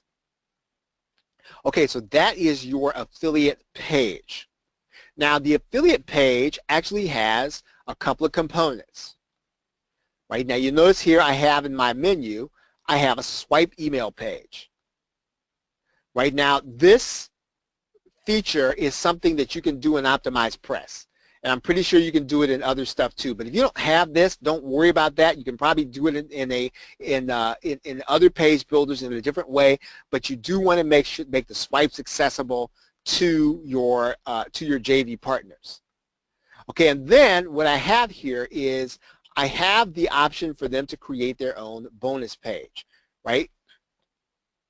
Let me show you what the bonus page is going to look like, I think. Okay, so here's the bonus page. Now, again, what am I trying to do with the bonus page? Okay, okay, does everybody understand the concept of a bonus page? Okay, the bonus page is basically my way of helping the affiliates to promote my product. So it is another sales page, and you are creating a sales page telling people what the bonuses are going to be, but you're not going to use this page. Your affiliates are going to use it. Now, you can use it. I've used mine in the past, but it's mainly for your affiliates. So they will be able to send traffic to the bonus page so that people can see it before they make a decision whether or not they're going to click onto the sales page or not. Right? Does everybody get that? Does everybody get the bonus page concept for the affiliates? Right, for the affiliates. So if you get that, right, please put the number 3 in the question box. You're creating a bonus page for your affiliates. If you don't get it, please ask away. Ask a question if you don't get the concept. Okay, so now in the bonus page, what am I doing? I'm talking about the product, right? Again, I'm not doing anything fancy. I'm telling them what the bonus is going to be. Now, what I do, and I don't know if everybody does this, this is just what I do. I personally do not necessarily always like all the different e-covers to be on the bonus page that my affiliates are going to use in order to promote my product. And so what I do is I will go into Photoshop and I will create an e-cover for each bonus. Right? So my e-covers pretty much they're going to all look the same. And they are the same. They've got the different titles on there. But I am basically recreating and again, all this is just aesthetics. Right? I'm only doing this for aesthetics. I'm doing this so that it looks uniform, so it looks professional. It looks like something that hopefully the people who are coming to this page would want to purchase. Right? Is everybody clear on that? What you're doing with the bonus page? Right? This is for the affiliates, again, to promote. Now, you should be able to go and put your hands on. I like to use 5 for the front end and 5 for the back end. And 3 I like to have on my page just in case I never see these bonuses. Now, when it comes to delivering the bonuses, sometimes I will give the affiliate a link to be able to deliver the bonuses, right? If they want it. Most of the time, though, I will deliver these bonuses in my own back office. Right? Does everybody get that? So does that make sense? So if you get that, please put the number 3 in the question box. So in other words, the affiliate's not going to deliver the bonus. They're not going to put it in their slot, right, for the bonus. I'm going to deliver the bonuses on my membership page, my download page, or in my back office. Right? Okay, so you can do your format can be however you want it. Right? You do not have to make yours look like mine. You don't have to make yours look like anything. All it really needs to do is needs to look clean. It needs to look like something that people actually want. That's all you really have to do in order to make it presentable. Okay, now, so we've talked about the swipe page and the bonus page, and we've kept the header. One of the things you're going to notice here is that this is something that I can do. I like to put my header across everything. And I'm going to talk about that here in a minute. And the main reason I like to do that is because I don't want people to be disoriented. And I want them to know it's all associated with the same thing. Okay, Chantel is asking if there's one way better than another. Do you mean in order to create a bonus page? Or when you say one way better than another, Chantel, what do you mean? Okay, and while she writes in that question, okay, so that's my bonus page. And again, I did all this from scratch. I did all this in OptimizePress. So you can use your page builder to build one from scratch. You don't have to use a template. If you want to use a template, use one. If not, don't worry about it. Just make it professional and clean. Put the basic information on there. Is there one way better than the other? I think so, Chantel. Honestly, I think you should deliver the bonuses rather than if I'm your affiliate. I think you should deliver the bonuses, and here's why. What you don't want is you don't want to get support requests saying, hey, you know, Charles, I bought this through Charles's link, and he said, and he was supposed to give these bonuses, and he didn't. Can you talk to him, or can I buy through somebody else's link? Can you just switch out from him, and you can avoid all of that by just delivering them yourself. Now, you can also, what you can do is you can deliver the bonuses, Chantel, and you can also give them to the affiliates. But I do not want any variables, I don't want any variables that are under anybody else's control during a launch. That's my personal opinion about that. Does that make sense? Okay, great. Okay, so let's go back here. Talked about bonuses, talked about swipes, we talked about the basic home page. Next sales page is the affiliate bonus page. You just saw that. Okay. Oh, now there is one thing that I do want to kind of tell you about this, is that some affiliates do not have WordPress and they don't want to use your bonus page. So what you're going to have to do is you're going to have your bonus page converted to HTML, right? And you can typically have that done for, I mean, I know a guy that does it for me for $15, right? He's happy to get it. So it's not a lot of money.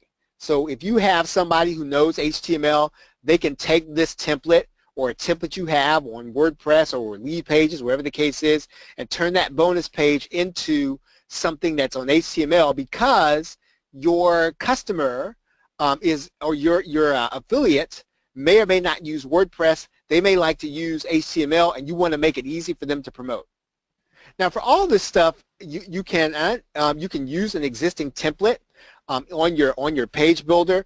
You don't have to build it from scratch. The kind of the first thing you're going to do is going to be to set up the headline, right? To set up the headline. Then you're going to set up the sales video, and what I'm going to suggest is that once you record the video, you can host the video on YouTube, right? Host the video on YouTube. So even if you do a PowerPoint video, you can host the video on YouTube. Now, what I would suggest is that you have a channel that you're using that does not connect to your main channel.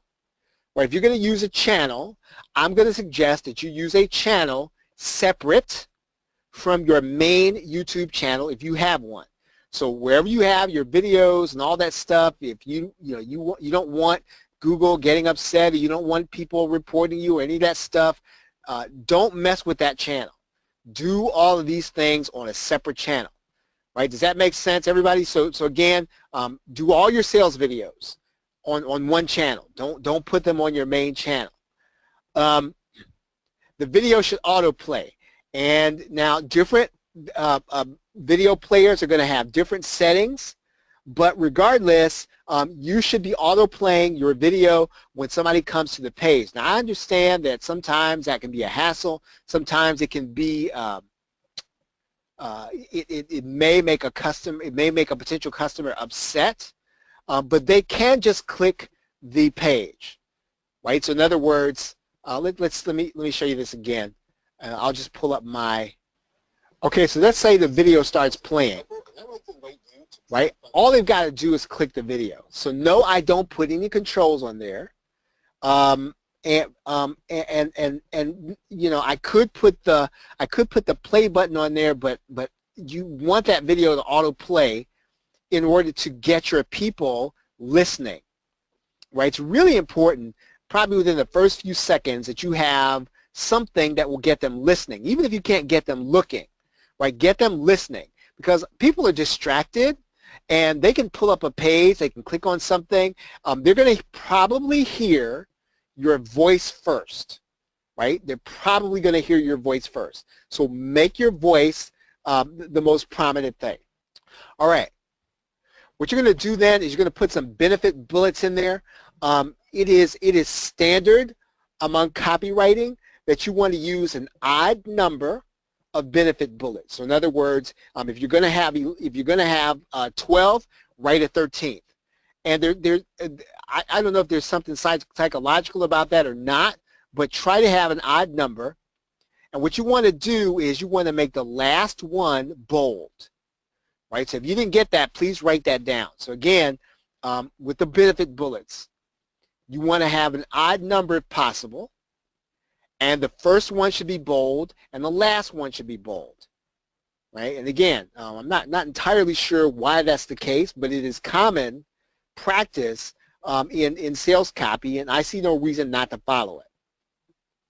Right? Any questions so far? Any questions about setting up your sales page? Any questions so far? If you have a question, please put the number 4 in the question box, or just write your question in there. Graphics. Now, hopefully, as I have said, you have already outsourced your graphics, right? You have already outsourced your graphics. At minimum, right? If you're going to have graphics outsourced, if you're on a budget, at minimum, you should have e-covers, right? You should have e-covers. Now, if you're doing resale rights, you must get graphics, right? Now, if you want to do them yourself, that's fine, but you have to have them. And if you're handy with if you're good with Photoshop, and you can create a good e-cover that'll match all of the other stuff, then I say go for it. There's a program out there called eCover Authority that Chad Elgizer puts together. It's a very good program. I personally don't use it because I use Photoshop, not because it's not a great program. It's just redundant. I bought it when I was still making up my mind about Photoshop, and then I bought it, and then I bought Photoshop, and I just haven't used it. But I will say it's a great program. Chad stands behind it and improves it all the time. So if you're going to create e-covers yourself, use eCover Authority or Photoshop. Having banners, if you can have them, is important. And this is where I would start saying things like, have this outsourced. Again, unless you really do know how to create banners. What I would really highly suggest you do is focus on the JV process, focus on marketing, focus on the last parts of product creation. The graphics, and it's not that it's not important. It's just that you only have so much time during a launch, and you must work on marketing, right? Somebody has to do that part. And you know, I don't really have it in here for this course. Maybe I'll do an extra session, but you want to cultivate your relationships with your affiliates. And no, they're not going to all promote for you on a particular launch, but you want to be in contact with them. And you don't want to be in contact with them when your launch is coming. You want to be in contact with them in general, right? Is everybody clear on that? So when you're talking about do you have time to create banners, I'm going to say maybe, right? If you can have these outsourced, have them outsource and spend your time on the sales process. Is everybody clear on that? So if you get what I kind of went through just then, please put the number 4 in the question box if you get what I said. Just about graphics and how you want to spend your time. Because it's pretty important. Now, if you're a designer and you're good at this, I see no reason for you not to create your own graphics. You probably know what you want. But otherwise, you can probably get a decent set of graphics if you understand how to look to the Warrior Forum. And I've done that on a number of occasions, and I'll probably do it again before this workshop is over, all 4 weeks. So we're talking about outsourcing.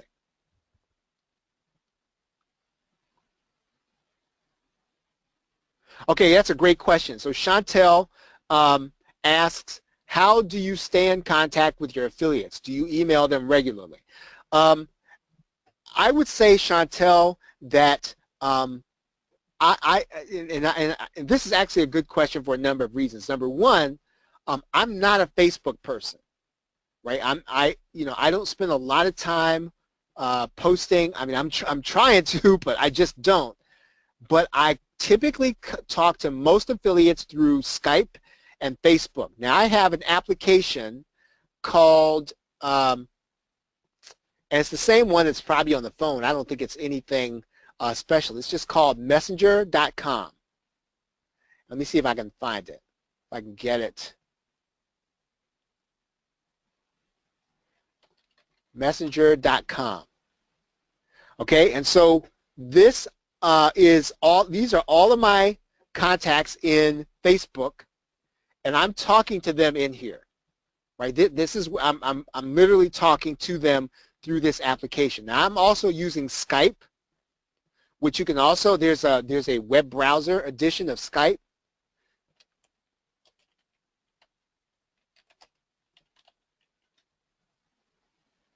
Okay, Skype for the web.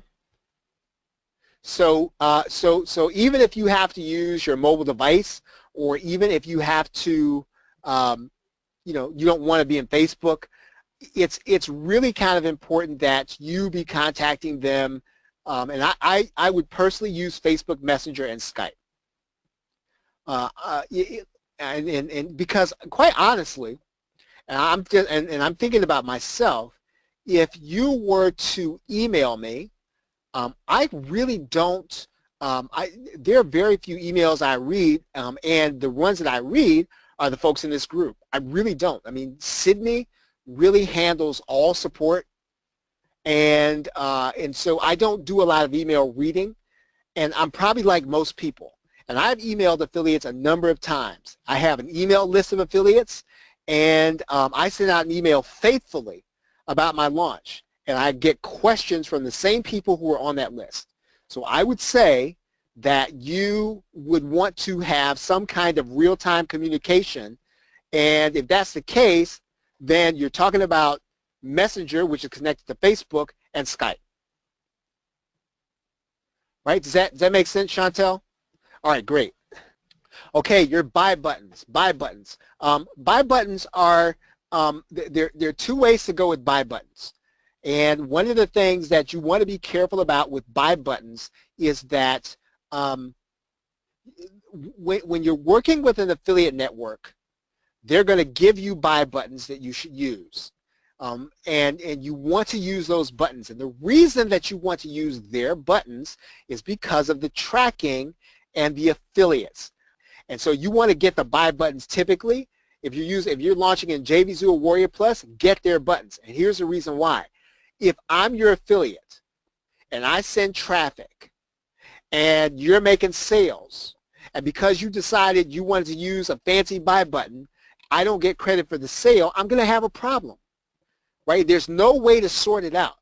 There's no way to make sense of it after that happens. So most of the people who are involved in our niche, the information marketing niche, they trust those buy buttons. You're not going to have a case where people are coming to the buttons and say, oh, I don't know about this.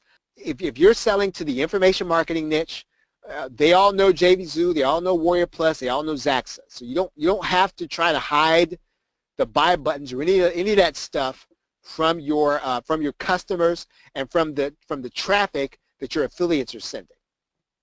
Right? Does that make sense? Okay, so please use the buy buttons that are given to you by and let me show you what I mean by that. Let me just show you. Okay, so I'm going to pull JVZoo open for right now. And you're going to notice something. You're going to notice that when you set up the sales funnel, there are going to be buy buttons associated with the sales funnel, right? And you have to get these buttons. If you go and get the buttons from the regular product, your affiliates are not going to get credited, right? You have to get this. So especially if you're going to have these affiliates send you traffic. So you set up your sales funnel, you get the buttons associated with the sales funnel. Is that clear? Is everybody clear on that? So that makes sense to you. Please put the number 5 in the question box. Okay, I want to show you the same thing. I want to show you the same thing in Warrior Plus. Because we're working in Warrior Plus, and I want you to know what this looks like. All right, so remember we did this offer, and okay, great. Okay, yep, Chantel, here we go. So let me go back and do JVZoo first. Okay, do you see this link that says buy buttons? Right, do you see this link that says buy buttons? I'm going to click that link. And then I'm going to grab the code. Right, so this code, when I put it on the page, is going to be the buy buttons. Okay, great. So now the same thing pretty much with Warrior Plus, right? I'm going to grab the code, and that's my button. I can customize it, right? I can make it transparent. I can make it buy now, subscribe, free download, free trial, custom, right? And what I'm going to do is I'm going to grab this code. I'm going to put that on my sales page wherever I can put HTML. Right? Is everybody clear on that? Okay, great question. So when Chantel's question is, do the affiliates automatically connect to this? One part of the process that I have not gone over with you yet is that when you're setting up your offer, right, you are going to set up an affiliate sign-up page. Do you see that? You see that link, Chantel? Where I've got my cursor? Okay, right. So I'm going to set up this offer in Warrior Plus, and then I'm going to say generate this link for my affiliates. And when I give this link to my affiliates, they're going to have a link where they can apply to promote this product, right? And then I can choose whether or not I approve them or not. So once I approve them as my affiliate, they will connect then with that button when they send traffic. But they can't send traffic to that link until I approve them. They will not even be given a link. Let me see. You know what? It's easier for me to show you let me show you if I was somebody else's, if I'm gonna apply for somebody else's. Okay, so let's say that I want to promote this one.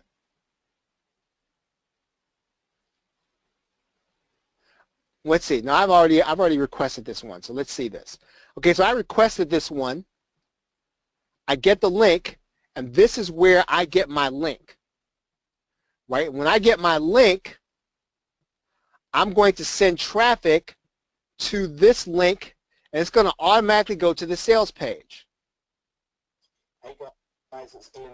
Okay, so you see there he's got the button there. But yes, this is where I connect with the button. So I've got to be approved as an affiliate. I've got to send traffic to this link, and then I get connected to that button. Okay, great. Okay, good. Okay, does anyone have any questions about that?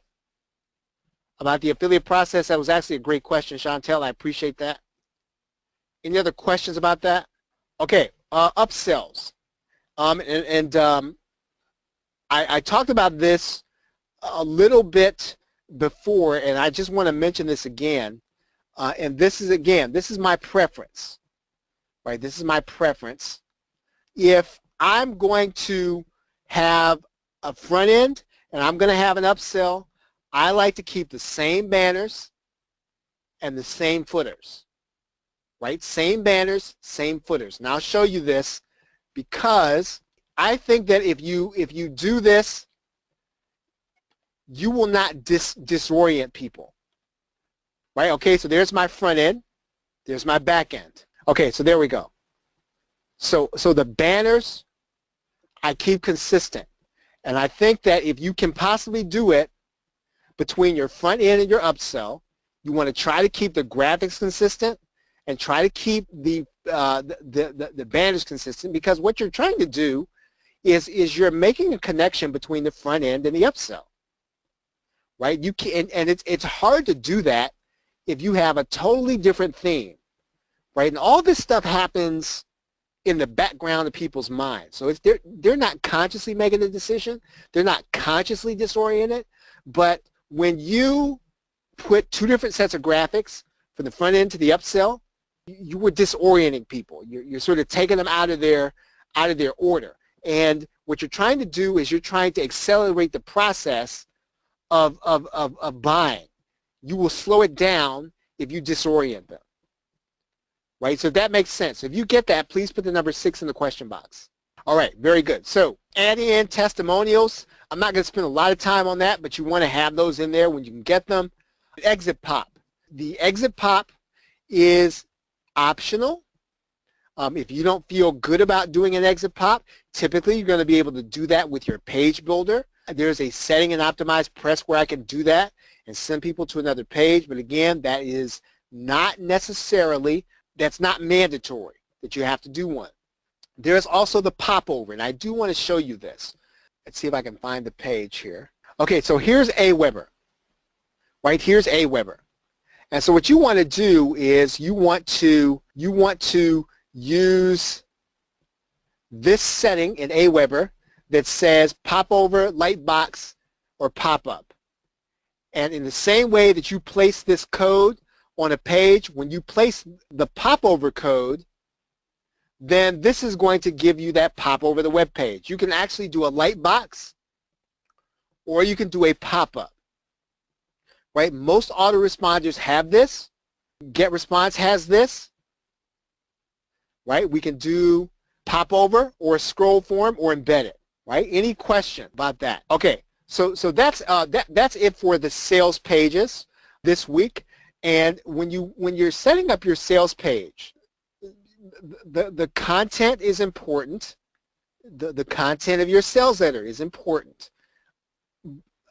Everything that I just mentioned to you is I don't want to say it's equally as important, but it's very important, right? All these things are very important. You can't leave any of these things out that I just said out of trying to get ready for a launch. These are all the things that you should be doing, I'd say, almost concurrently with your product creation, right? Don't leave any of this stuff to the end, right? By the time you get done with your product, you should be done with this stuff too, right? So try to be done with this stuff as you finish your product. And I don't want to overwhelm you, but here's what's going to happen if you don't do that. You're going to get to the end of the product creation process, and you are going to have a list of things this long, and you're going to say, "Oh my goodness, I don't feel like doing all this stuff." And the reason I can tell you is I can tell you from experience, and from having talked to a number of different marketers. You leave this stuff to the end, you will probably not launch.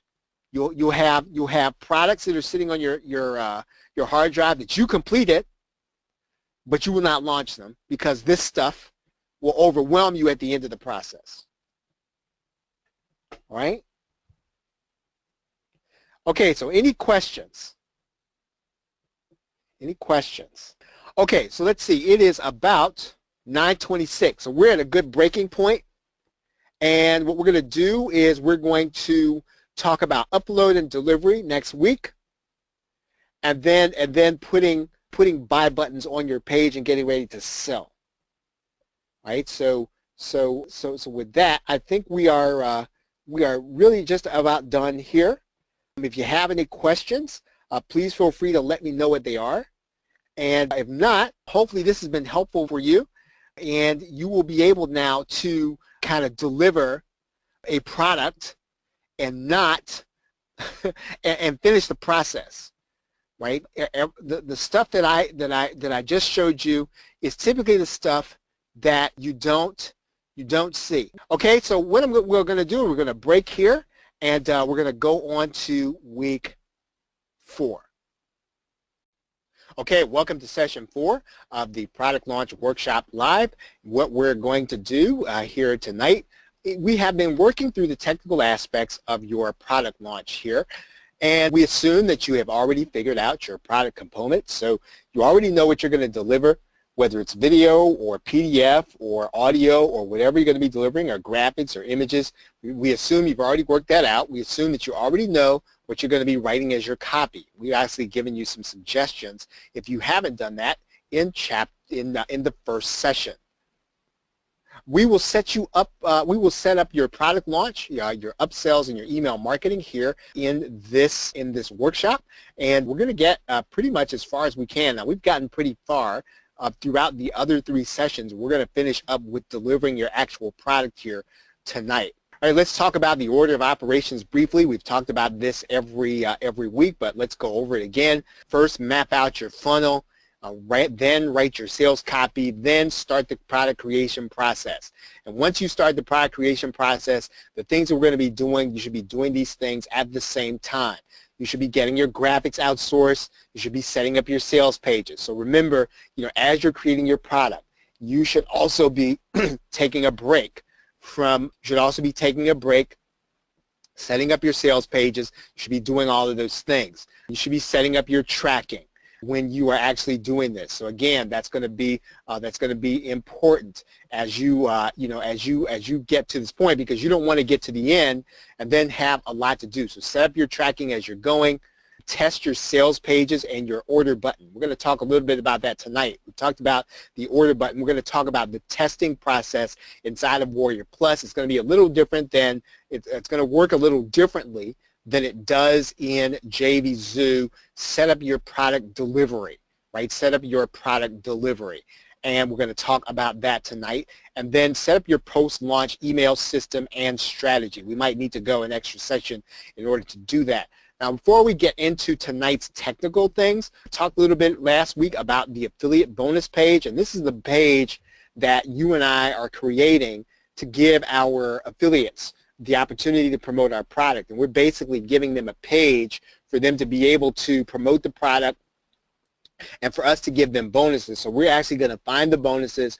We're going to put the page together, and what your affiliates are going to do is they're going to take this page and they're going to use it as a bridge page, and then they're going to send people to see the bonus page, and then people are going to click through to your link. So we're going to do that here, and this is what we were talking about last week. Now, one of the things that was not mentioned last week that needs to be is that you may want to set up your bonus page on a separate domain. For example, you may want to set it up on a different domain than your JV page, especially because the affiliate bonus page is going to be used by your affiliates, right? And if you're going to allow your affiliates to use any one of your main domains, like if you're going to let them use your JV domain or even your product domain, let's say your product is going to be on one domain, you're going to be delivering it on, in subdirectories, you want to be careful about giving affiliates that domain in order to use their bonus page in order to promote your product. Because again, unfortunately, you don't really have any control over what they do with it. You don't want them to, start posting it all over social media. You don't want them to post it in a way that's going to be inappropriate and then get your domain banned. So what I would suggest is that you get a separate domain and hosting for this bonus page. And obviously, I'm not looking for ways in order to try to get you to spend money. That is really not the idea. But this is just kind of a future concern, and it's one of those things that you don't know if it's going to be a problem until you run into it. And that's the way your affiliates are going to use your domain. Does that make sense, everybody? So that makes sense to you. Please put the number 1 in the question box if you get that. So we're going to move on. You want to make sure that your JV page, as I said, and your sales page has a good reputation, right? It really does need to have that. You want to keep that, and the only way you keep that is when you create a bonus page, you give that to the affiliates. There is sort of a technical process to give your affiliates step-by-step directions. So what you can do on the bonus page now is you want to make sure to give them a video, give them step-by-step directions, give them a PDF, or automate the process, one or the other. Now, I have the process automated, but you can just as well give your affiliates a video telling them exactly what they need to do to use your bonus page. And so when they come there, and I'll tell you this here at the end of this segment, you're not really talking about a lot of advanced planning. Most affiliates are probably going to come to your page on the day of your actual launch. But one of the things you can also give affiliates is an HTML template for them to put on their domains. In other words, you're going to put the entire bonus page together, but you do it in HTML. Now, if you have to do that, if you're on WordPress, let's say you're using InstaBuilder, or you're using something like OptimizePress. Now, I think InstaBuilder will allow you to export your templates to HTML. OptimizePress will not. So you would have to have an HTML template either made, or you would have to have your template made into an HTML template. And I've actually had that done. I think it costs maybe about $15. I had someone from the Philippines to do it. There's a gentleman that I know very well over the years, and what he has done is he works with WordPress, so turning that template into HTML so that my affiliates could use it was no problem. You'll be able to find someone fairly easy that can actually do that, and it really should not cost you a lot of money to do. You can also give your affiliates a template for their favorite page builder. Again, you're basically taking the bonus page concept, and what you're doing is you're putting it in these different templates and these different page builders. So, for example, what you could do is you could do an InstaBuilder template.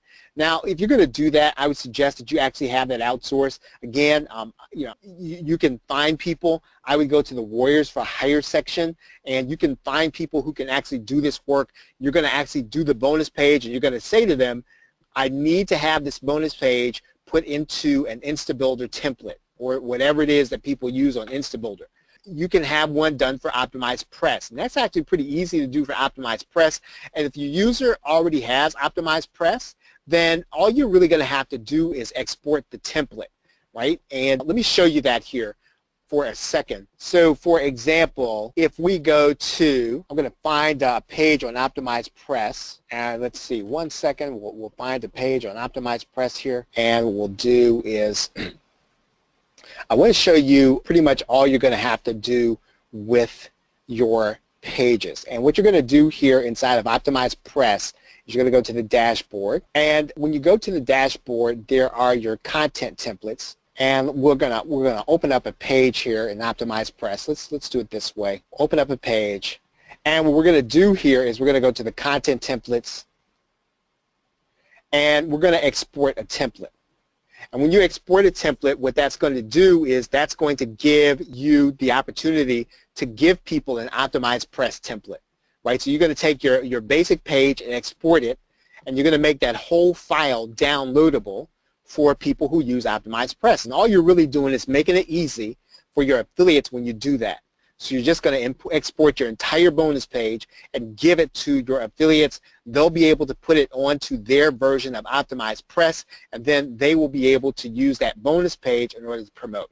I know that a number of people have purchased Conversely, and I don't know if they have templates, but if you know that a lot of your affiliates have this and they use it, then this is going to be something that you'll want to do. So again, all you're really trying to do is make it easy for your affiliates. I think if you do one of these in HTML, then you're going to be in good shape, right? So I think that's all you're really going to have in order to use that template properly.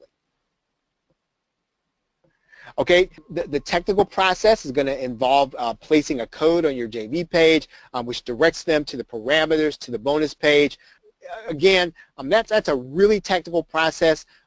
I'm going to actually have to show you this in a separate video. We could probably take an entire hour just to show you that process. We're not going to go through that process. This is an automation piece to the bonus page part, and it gives you the opportunity to just make it really easy for your affiliates, right? Okay. Now here's the most important part to this. When you create this bonus page for your affiliates, and I didn't say this last week, and I guess this is really kind of an important part of it. Your affiliates are not going to come to your bonus page an hour before. They're probably not going to come the day before. They're probably going to come about 15 to 30 minutes before they send an actual email on the day of your launch. So you have to make this bonus page part extremely easy for them to operate. I mean, you can't leave any ambiguity. It has to be very streamlined. And so I'm really in favor of, when you're going to do this bonus page, either HTML and one format, right? Typically I might do optimized press and HTML. Sometimes I don't do optimized press at all, right? Because again, it's just one more thing for them to do, and when they've got about 15 minutes, they've got to write the email, they're going to opt for the easiest option. I want to talk to you a little bit about collecting testimonials also, and we breeze over that, but it's one of those things that is an easy thing to understand, but you do have to know how to do it, and it's not necessarily an easy thing. What you have to try to do is to make it part of the buying process. So in other words, you want to have some kind of automated follow-up, probably within the first 14 to 21 days after the purchase of a product. Make it a part of the buying process if you can. And then what you want to do is you want to tell people, right? You want to tell people, I have not in the past given an incentive in the past, right? That has not been my thing, to give an incentive for testimonials. There's nothing wrong with it. Right, there's nothing wrong with you giving I would say an incentive, but just don't give away too much. You don't want it to be the kind of thing where people are getting something in order to say something nice about you. You really want to get honest feedback. Now, you don't have to use everybody's feedback, but you want to get honest feedback. You do not want to be on record as having said, hey, you know what, you're going to get this really cool thing if you say something good about my product. That's too close to the line, and there are probably going to be enough people who are willing to say something good. You just got to give them the opportunity, but you can give an incentive. Just don't give it until the end. Use a tool to do this if possible. There are software programs, there are services that are available. Probably one of the best ones that I've seen recently has been called ReviewTrust. I don't know if any of you all have heard of that. Now, it is a paid service. Right, it is a paid service. I think it's $39 or $37 a month, so it's not necessarily going to be free, but it automates this process and it helps you to normalize it. So in other words, if you're going to sell a product, ReviewTrust is going to send out an email saying, hey, we want to get your honest feedback about this purchase.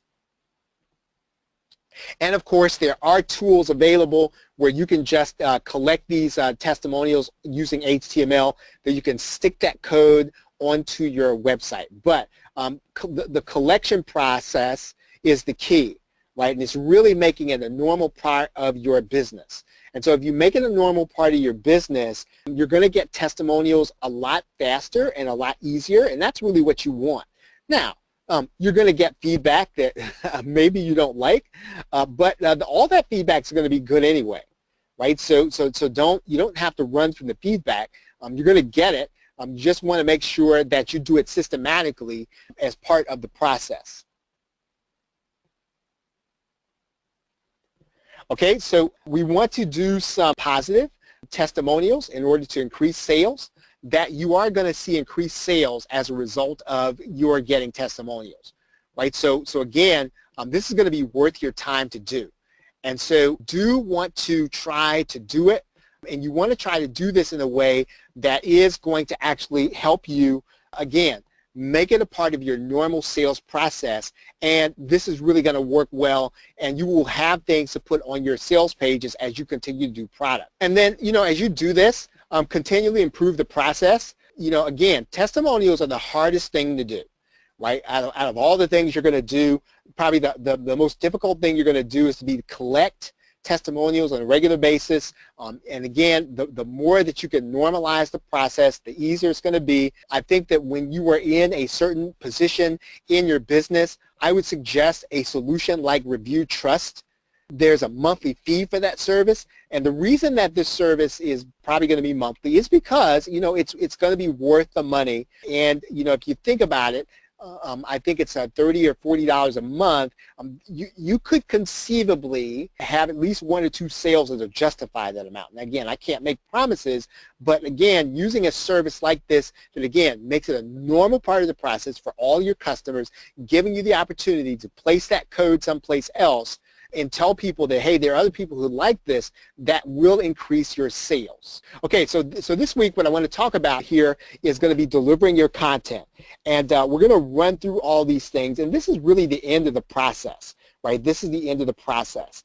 And so what we're going to be doing is we're going to run through these last things that you're going to need in order to launch your product. Now, the first thing we want to talk about here is setting up a download page. And a download page does not have to be complicated, right? In fact, it shouldn't be, right? And in fact, it's a good thing. Now, here is, it's not the prettiest download page in the world, but this is a download page, right? And I'm doing this inside of OptimizePress.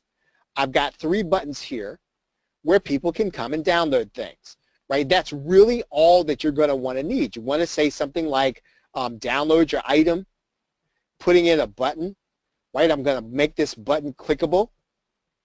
I'm going to put the link to that button right on that page. So again, probably the first thing you're going to do in this process is set up a download page, right? And again, don't try to make this too intricate, right?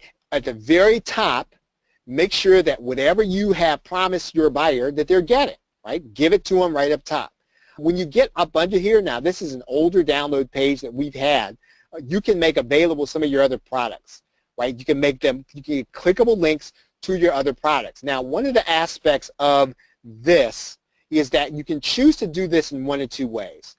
If you put a link in here, if you put what's called a naked link in here, what's going to happen is your affiliates are going to get credit for these sales, right?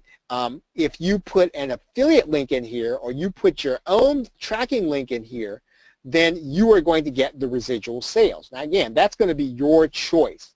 You can put this link in here, and again, this is a long-term thing. The more money that your affiliates make, the more opportunities they have to make money, the more they'll be apt to promote for you, right? Does that make sense? So what you're trying to do on the download page is, yes, you want to make sales. And one of the things I want to talk about here, and I have it here kind of on these last few thoughts here at the very last thing that I said, when you're doing a product launch, you have 2 sets of concerns. You have your clients and your partners. And so every time your partner makes a sale, what you're doing is you're putting one more nail in the coffin that says, hey, you know what, this person is more than likely to promote for me again, right? So again, when you put your products down here, you've got the choice of putting a naked link here, you can do it, right? Does that make sense? So if everybody sort of understands just the basic download page, please put the letter number 1 in the question box. Oh, good. Okay, so Chantel is asking, that's a great question. Can you explain how to make the links for your affiliate? Okay, great. So product that was being launched was the Optimized Press PLR package, right? Let's just say that package would be this. I had affiliates to promote this, so what I would do is I would get this link, which is just the link page, right? I would get that link. And the reason I would get that link, and I would put that link here, is because I don't want to put any link that's going to cause my affiliate not to get credit. And so the way you do that is you make sure that you put the exact sales page. You want to put whatever sales page that your affiliates were sending traffic to. Now this is the link that affiliates were sending traffic to. So the way this works is that when you buy through somebody's affiliate link on your browser, right, there's a cookie on your browser. And that cookie will stay with you as long as that affiliate does not click another affiliate link. Now, as soon as that affiliate clicks another affiliate link, then it wipes out the cookie. So if you put your own affiliate link here, your tracking link, it's going to wipe out your affiliate link for your cookie, right? So all you need to do is you need to put here is the naked link so that your affiliate will come to that page and then get paid. Right? Does that make sense, Chantel? Yeah, exactly. So Chantel's question was, so is this the original link? And the answer to that question is yes. It is the original link. Let's say that you decided, well, I don't want to put the original link there. I want to be the one to get the commission, right? And in some cases, you might do that, right? You might say, now all the products that I sell here, I want to be residual sales. So what I'm going to do, I'm going to go into Warrior Plus right now. I'm just going to show you how to create a tracking link. All right, so I'm going to go here, and how many of you all can see here inside of Warrior Plus where it says vendor tracking link? So if you see that, please put the number 2 in the question box. Okay, right. So what you would do here is you would click this. And you would say something like download page.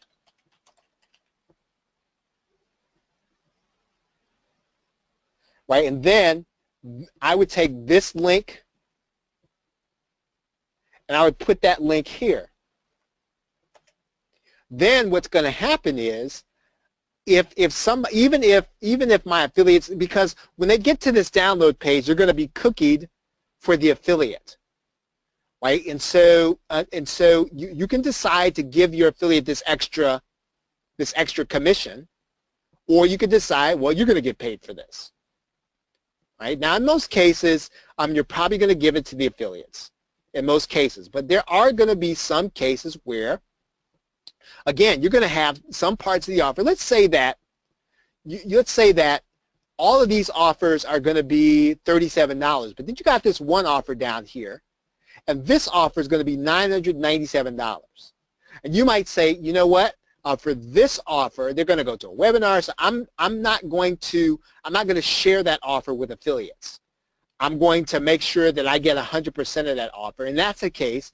You're going to use a vendor tracking link instead of the original link. Okay, so we've covered a download page. Now, what I have suggested is that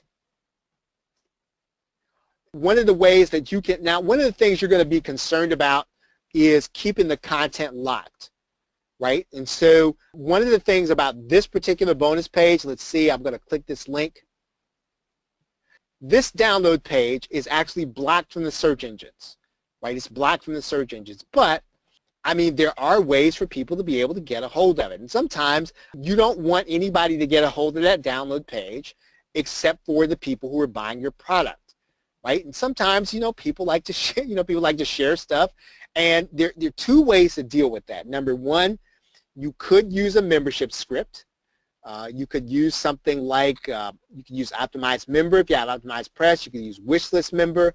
You can use S2 Member. You can use any, or Member Sonic, whatever membership script you have. What that will do is that will lock up this page so that the only person that can get to it will actually purchase your product. I have here that there is a very easy to use WordPress plugin. It's called Download Express. I think it's by Mark Hess, and it is very easy to use. And it will very simply give people, the only people who have access to your download page are going to be the people who actually purchase the product. Right? So again, if you want the simplest solution for a single product, I think Download Express will help you. If you're willing to do a little technical work, or you're willing to outsource it, I would suggest using a membership script, right, for your download page. Right?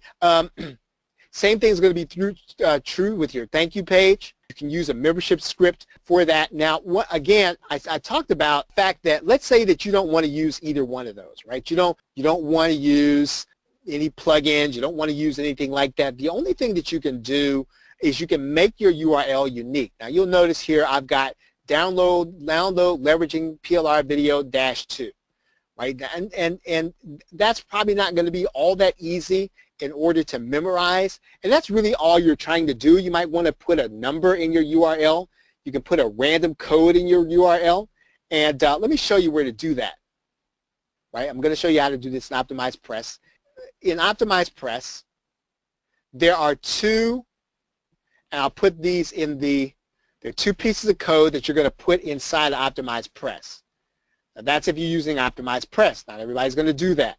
One of the other things you can do is you can have your delivery page to be on a WordPress site that's going to be separate from your main site. So in other words, you can deliver a product, and what you're going to do here is I'm going to go to the reading site, and how many of you all can see the button that says discourage search engines from indexing this site? Right, so that's what you can do. What you can do is you can actually deliver your product from a separate URL, and then you can discourage the search engines from indexing that site. And so by doing that, what you're doing is you're kind of keeping it hidden from the search engines. And then what you also want to do is to combine that with a URL, right, that's going to be, and I'll show you how to do this here, and I can actually change this URL inside of WordPress. Right, you want to make that URL something very unique that somebody cannot guess, and then that page is then going to be hidden from the search engines, right? And it'll also be hidden from people who try to guess your URL.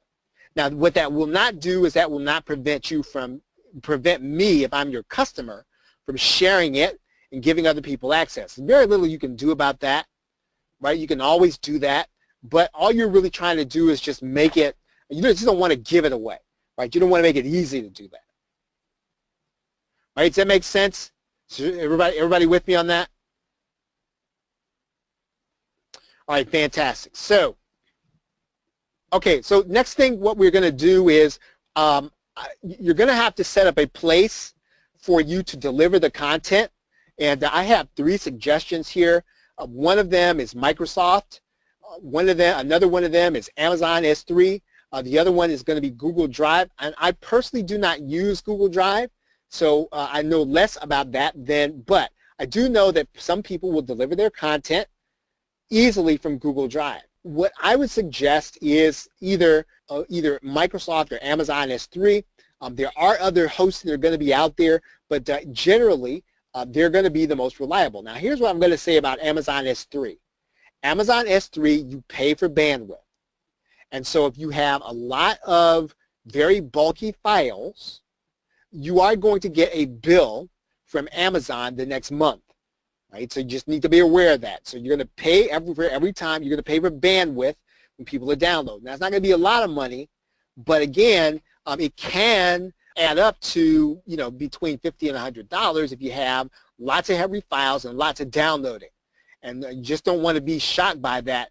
The next month, on the 3rd or 4th of the month, you're going to get this bill from Amazon, and it will be as a result of people having downloaded lots and lots and lots of your bulky files. One of the ways around that is that you can use a site like Microsoft, and I'll show you this here. And one of the things about Microsoft Online is that you will get 5 terabytes of storage space every time you, if you pay the monthly fee for Microsoft Office, right? I think you get 1 terabyte for each user, and if you're the only person using your business Microsoft account, then you're going to have access to all 5 of the IDs. That would mean you have 5 terabytes, right? So let's, I'm going to go inside of here. Here is Microsoft Online, and fairly easy to use. All we really need to do here is we find the file we're going to upload. We're going to zip it, and then we're going to take that file, and then we're just going to drag it and drop it and upload it to our directory, right? So with Microsoft Office, you're going to upload it to the directory. And again, at this point in time, as we are talking during this, during this year at this time, 5 terabytes is still quite a bit of space. There may be a time when it's not going to be, right? And you might have to find a different solution or an additional solution. But at presently, as long as you have a subscription to Microsoft Office, you get Microsoft OneDrive with it, and you get 1 terabyte per user, and 5 users can actually be on your account. Okay, now, so I'm going to take this download. I'm going to right-click it. I'm going to copy the link.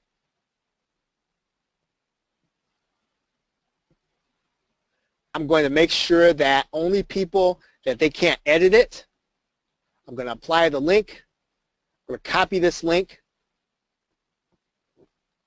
And then I'm going to come back to my download page. All right, let's go back to my download page.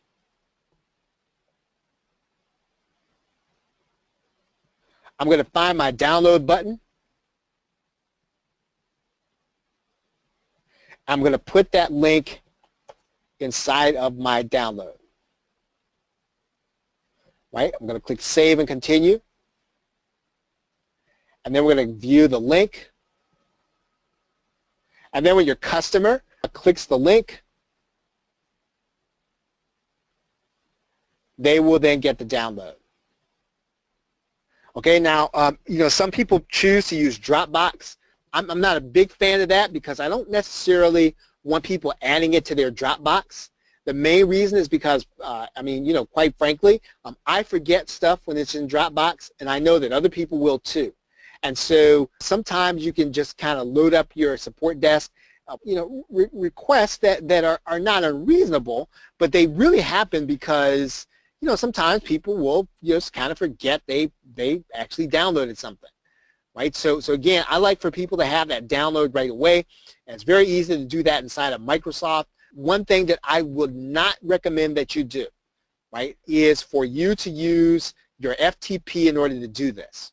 Right? I would not put this on the same domain. I would deliver my content from a different place than I do run my websites. I really do want you to get that. Whether it's Microsoft, Amazon S3, or Google Drive, you want to consider not giving your customers files to download from your actual site, right? Wherever you have your offer. And the reason for that is actually pretty interesting.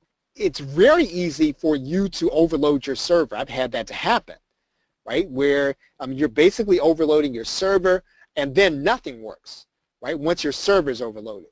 The other thing I will say about Microsoft Online, which made me go to Amazon S3, is that my product had, and I'll even show you. As a matter of fact, I'll even show you the files. Okay, so if you can see here, these files say HP video backgrounds, right? And 370 meg, 302 meg, 449 meg, 409 meg, 429 meg, and so basically, I had about 2 gig of files that I was that I had during a launch, and so people were hitting that page, and Microsoft Online throttled the account, right? They basically stopped traffic because of those files. Now the rest of the product was fine, but that part that people were downloading at a very fast rate, those big files, Microsoft Online throttled it. That was a live and learn case, and you want to be careful about having really big bulky files and making them available for people to download from that, from a site like that. Okay, next thing on our list here at the top on the right, test your funnel using a second PayPal. If you have 2 PayPal accounts, this is going to be really easy. If you don't, you might have to have a friend to help you. And we're gonna actually make this really easy though. You don't have to worry about just how the money transferring. I'm going to show you how to do this here. One of the things that we are going to do is when we run our test offer. Now I'm gonna show you. If I do a test purchase, right? If I do a test purchase, here's what's going to happen. I'm going to click this thing that says test purchase. Now that price is $9.95. Now what I'm going to do prior to the launch, what a test purchase does is we can actually make this live. We can actually do a test purchase before the offer is live. Right? We can do a test purchase before the offer is live. So what that means then is going to mean that before the launch, before it's active, I'm going to come in here, I'm going to set all my prices to 50 cents. That's the minimum. Right? I'm going to set all my prices to 50 cents, and then I'm going to go through a test purchase. Now the reason I'm going to go through a test purchase is because it's not going to count against my statistics that my affiliates will be looking at. Right? Does that make sense? So if you get that, please put the number 4 in the question box. That means my statistics are going to be right because I am not throwing them off. I'm using the test purchase feature. Right? So while you're doing, okay, so Chantel, so here's what's happening. When I use this test purchase link, I'm going to actually buy my own product. And then technically, I'm going to have 4 sales because I'm going to go through each part of the funnel. But it's not really a real sale, right? And it should not count toward my stats. And we don't want it to count toward my stats because all I'm doing is testing the page. And so you can use the test purchase if you don't want it to count toward your statistics. And really and truly, just to be on the ethical up and up, you want to use test purchase anyway, because you do want your stats to be true, right? Does that make sense, Chantel? Did I do a better job of explaining that? Okay, great. All right, now when your product is not active, you are going to have to be the one to set your product to go live. It does not go live automatically, and so inside of Warrior Plus, you have to do 2 processes, right? There are 2 processes, and this is really important. And I think I can show you this. I'm going to go back inside of Warrior Plus. If I can find this process, I will show it to you. Okay, so this is just an offer. I am going to add a product to it just so we will have something here. Okay, does everybody see where it says that this offer is not yet active? Okay. Okay, so right here inside of the offer screen, you see this. It says this offer is not yet active, right? And we have to activate this offer in order to make it live, right? Now, I'm gonna take a step back and answer a question from Chantel. When you test, is your product live? The answer to that is no. We can actually go through the test purchase, right? Right here, even when the product is inactive, and that's really when you want to go through the process, right? You want to test your funnel before the offer. You want to test to make sure when you click the no thanks link that it goes to the right places. You need to do that before your launch, before you make it active, right? And what I will tell you is that don't wait till the night of the day of your launch to do this. Try to do this a couple of days ahead of time. If there are any problems, sometimes it takes a good 3, 4, 5 hours to work out, in a worst case scenario. So please do not do this on the day of the launch. Ask me how I know. So, okay, so now when you activate this offer, right, when you activate this offer, it's only going to be private, right? So I'm going to click activate. I don't really want to click activate now. I can actually schedule this launch for a date in the future, or I can say launch it right now, right? So just for the sake of, this, I'm going to activate the launch right now.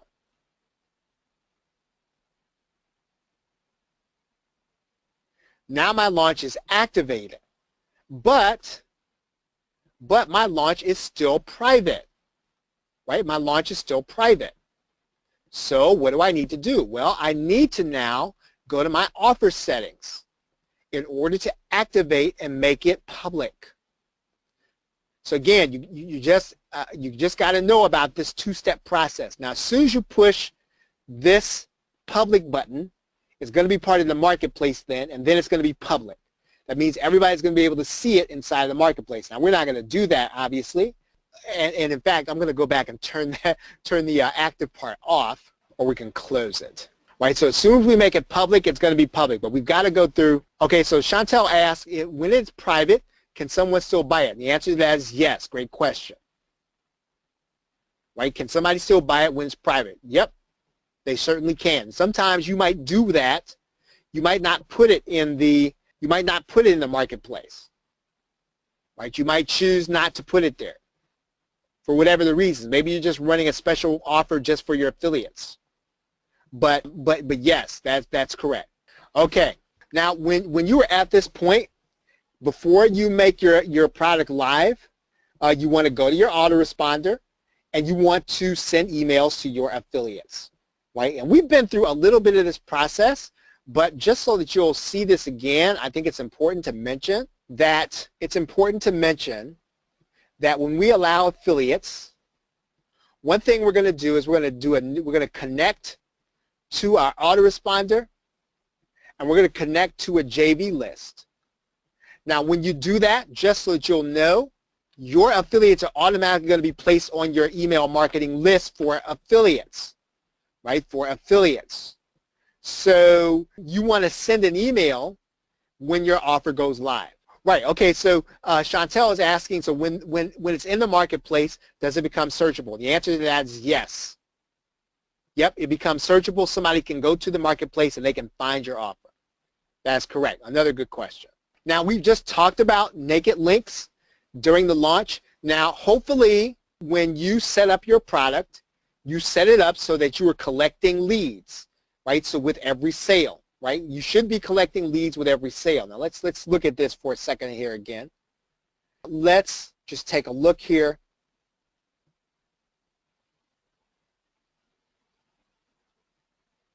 At this product. Okay, so this particular product, when somebody buys, they are placed on the list for the Authorpreneur Mandate in Aweber for me, right? It's automatically placed there. And so we should have a list of buyers in our autoresponder if we have been following the process.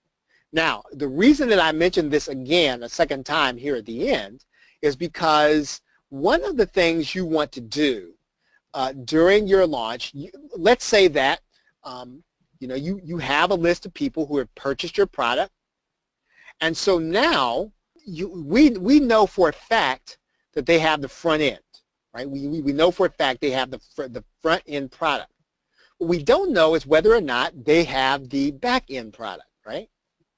And so one of the things that we can do inside of our autoresponder is we can do a little automation.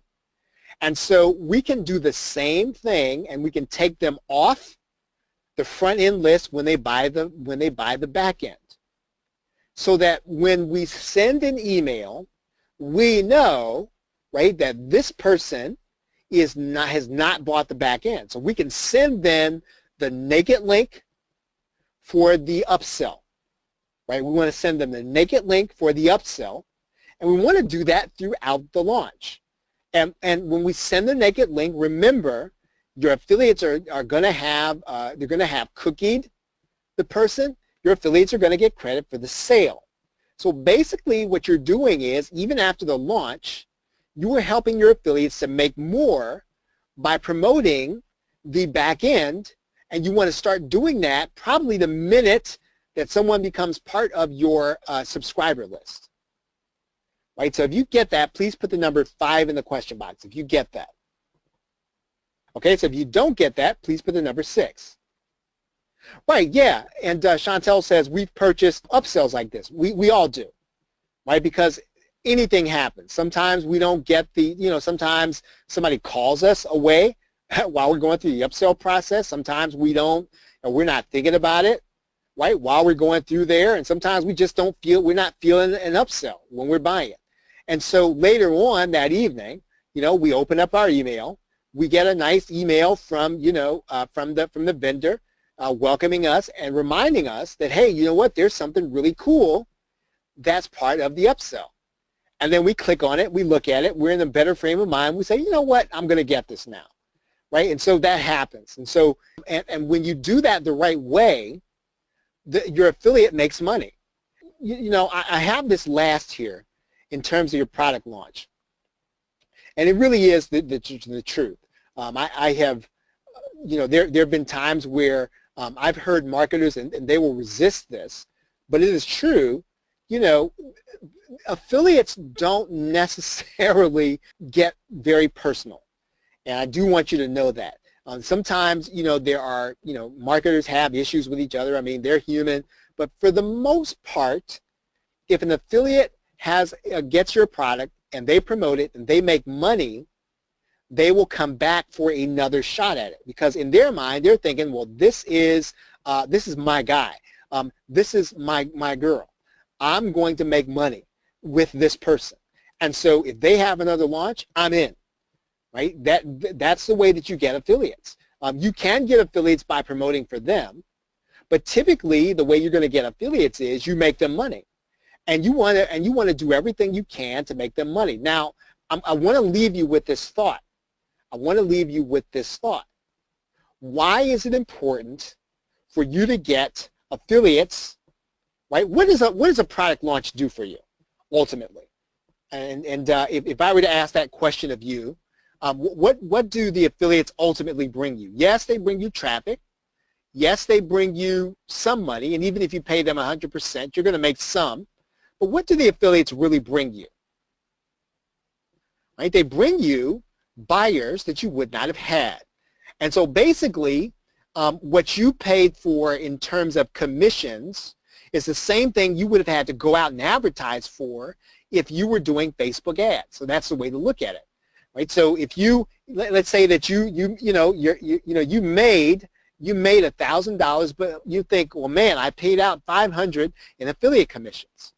Well, if a lot of those buyers were new buyers, right? You now have 100 new leads that are now part of your marketing funnel. You have 100 people that are now part of your list because this affiliate, right? This affiliate sent you traffic, and so you want to help that affiliate do it again, right? And so all you're doing with a launch, right, is growing your list. Now, you don't want to live from launch to launch.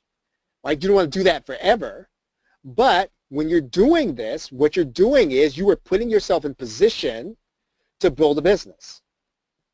Yeah, and Chantel makes a great point. This also builds your authority as well, right? The more affiliates that you have, the more times they're out promoting for you, you are really building your authority. When you have a lot of people who are saying, hey, you know what, this person's got something really cool, and then they come back another month later and they say, hey, do you remember this? Do you remember this person? They've now got something even super cooler, right? So the way to look at this is that you want to try to keep your to keep, what is a, I guess what from The Godfather they say, keep your friends close and your enemies closer. Well, I mean, we can let's substitute and say keep your keep your affiliates close and your customers closer, but keep your affiliates close, right? Keep your affiliates close and keep your customers closer, but do keep them, right? Continue to build your relationship, and I guess again, let me just re-stress this.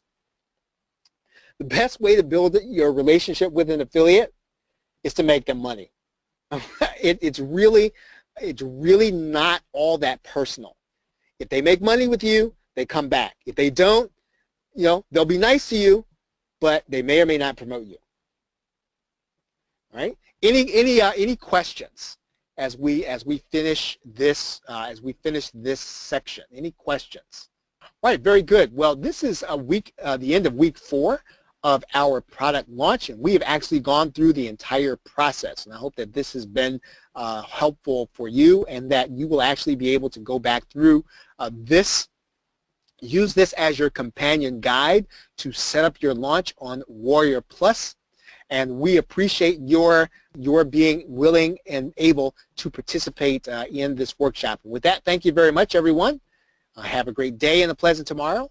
Take care.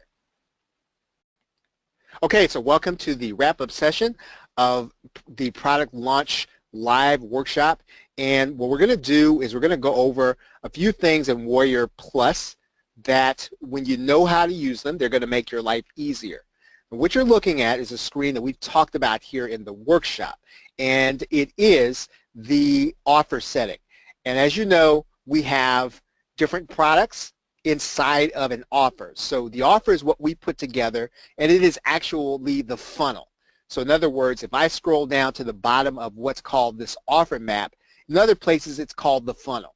So if I take this product and I decide I'm going to connect it to this one, I'm going to make this one advanced product launch, the upsell, you're going to see that in the offer map. We actually did that in this session. We're going to do that one more time. I'm going to add an upsell, and I'm going to make the upsell the advanced product launch.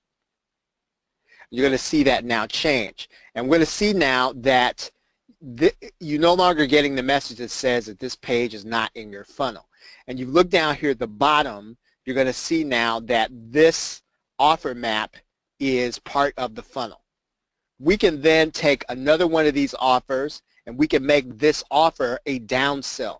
So in other words, I can then go to this button, I can add a downsell, and I can take another offer and then make that the downsell. And what you're going to see is that in the offer map, it's going to appear differently. Does everyone see that? Does everyone see that there in the offer map, the difference between the upsell and the downsell in Warrior Plus? So if you see it, please put the letter Y in the question box if you understand what you're looking at. Okay, very good. Now, one thing that I do want to tell you about here is you're going to notice that I have an offer that's part of the funnel, but that I don't have connected to as an upsell or a downsell. And I do that on purpose. Now, this is something that needs some testing, but what's happening when you do a launch is that affiliates are actually sending you traffic. And in some cases, how many of you have come to a page during a product launch and you'll get the opportunity to opt in before you make a decision? How many of you have had that experience? If you've had that experience, put the number 2 in the question box. So you'll get to the page, you haven't really decided whether or not you're going to buy the product or not, and then a box appears giving you the opportunity to get something like a free report or free PLR or something like that. Yeah. Now, there is a problem with that. And that is that, let's say that I am your affiliate and I am going to be sending you traffic. And what's happening is that you are sending people to what is effectively another offer before they've actually seen the offer that I sent the traffic to you for. So in other words, your lead list is going to grow, mind you, but I may not profit. And so one of the things that you can actually do is that you can actually set up an offer so that when the buyer actually clicks away, they decide, okay, I don't want to take advantage of the offer, so they click out of the offer. You can actually send them to an exit pop. And I'm going to show you that here again inside of OptimizePress. Now, it works differently inside of just about any other page builder. You'll have to find the way it works inside of yours. I am just going to show this to you because the point is instructive. It's not so much about the particular way you do it in OptimizePress, the point is that you want to have an exit pop, but you don't want to cheat your affiliates. And that's really what I'm trying to impress upon you tonight is it's fine to have an exit pop. It is not fine to have that exit pop cheat the affiliates, because if I click away from that page as the buyer and I click on to another page, the affiliate is not going to get paid. Does that make sense? If that makes sense to you, please put the number 2 in the question box. If it doesn't, let me know and I'll try to explain it better. Okay, so what I can do in OptimizePress, and again, it's going to be different in other settings, is I can go inside of here and I can do what's called an exit redirect. And I can actually redirect them to another URL if they decide to exit the page. Now, what I'm doing in this page is that I am setting up an offer that the affiliate is now approved for. And I'm going to actually send people to this offer if they click away. So in other words, they're going to get an offer. If they click away, it's going to be an exit offer, and the affiliate still has the opportunity to get credit for the sale. Does that make sense? So in other words, we do give the buyer or the prospect another offer to consider. At the same time, though, we don't cheat the affiliate. Okay, so if you get that, please put the number 3 in the question box. Now again, there might be a little more than you want to do on a product launch, but when you can actually give people another offer, maybe they don't like the offer as it stands. Maybe they want something totally different. If you understand what the traffic is, you can actually put another offer in front of them that they might buy. Right? Now that's the offer screen. What I want to show you also here is what's called a JV contract. And how many of you understand the difference between a JV and affiliate? How many of you understand the common definition between, or the difference in definitions between a JV and an affiliate? Okay, Danny, you did good. You do good. A JV is basically where you and I are going to be partners on a product. An affiliate actually gets paid a commission. So as a JV partner, you and I are going to split the profits in some way. And we have to determine that before we actually decide to sell a product. And one of the ways that we do that inside of Warrior Plus is we set up a JV contract. And so you will come inside of this screen in Warrior Plus, and you're going to click New Contract. Right now, there are several different contract types. So we can have a full JV, and that's what you're going to have most of the time. So in other words, I'm going to be doing the writing, Dana's going to be doing the videos. So we're going to split this 40-60. So Dana's going to get 60% of every sale, of all the profit. I'm going to get 40%, or however you decide to split it up. And so what we would do is we would decide that, okay, we're going to set up one of our offers. We're going to say now that, let's say this offer, the Ultimate Insider 30-Day Challenge, we're going to have a JV contract. And what I'm going to do is I'm going to select a partner, right? And so in this particular case, I'm just going to just select this partner. And so what's going to happen is your JV partner, if you're going to split some of the profit with them on Warrior Plus, they're going to need to have a Warrior Plus account. So that's, and they should already have PayPal, granted, but they are going to need to have a Warrior Plus account if you're going to do a partnership on Warrior Plus. So if you get that, please put the number 4 in the question box. If you understand that makes sense to you. Okay, so we're going to decide what we're going to share, right? So I'm going to decide that I'm going to give this person, let's say 40%. Now, notice that you have here a start date and an end date. Now, let's say that you are going to be the person that is going to be handling the account. You're going to be doing support. You're going to be handling customer complaints. You're going to be doing the after sale webinar, but you didn't create the whole product. So what you're going to do with your partner is you're going to give them 40%, but you're only going to do it during the period of the launch. So you're not going to do it forever.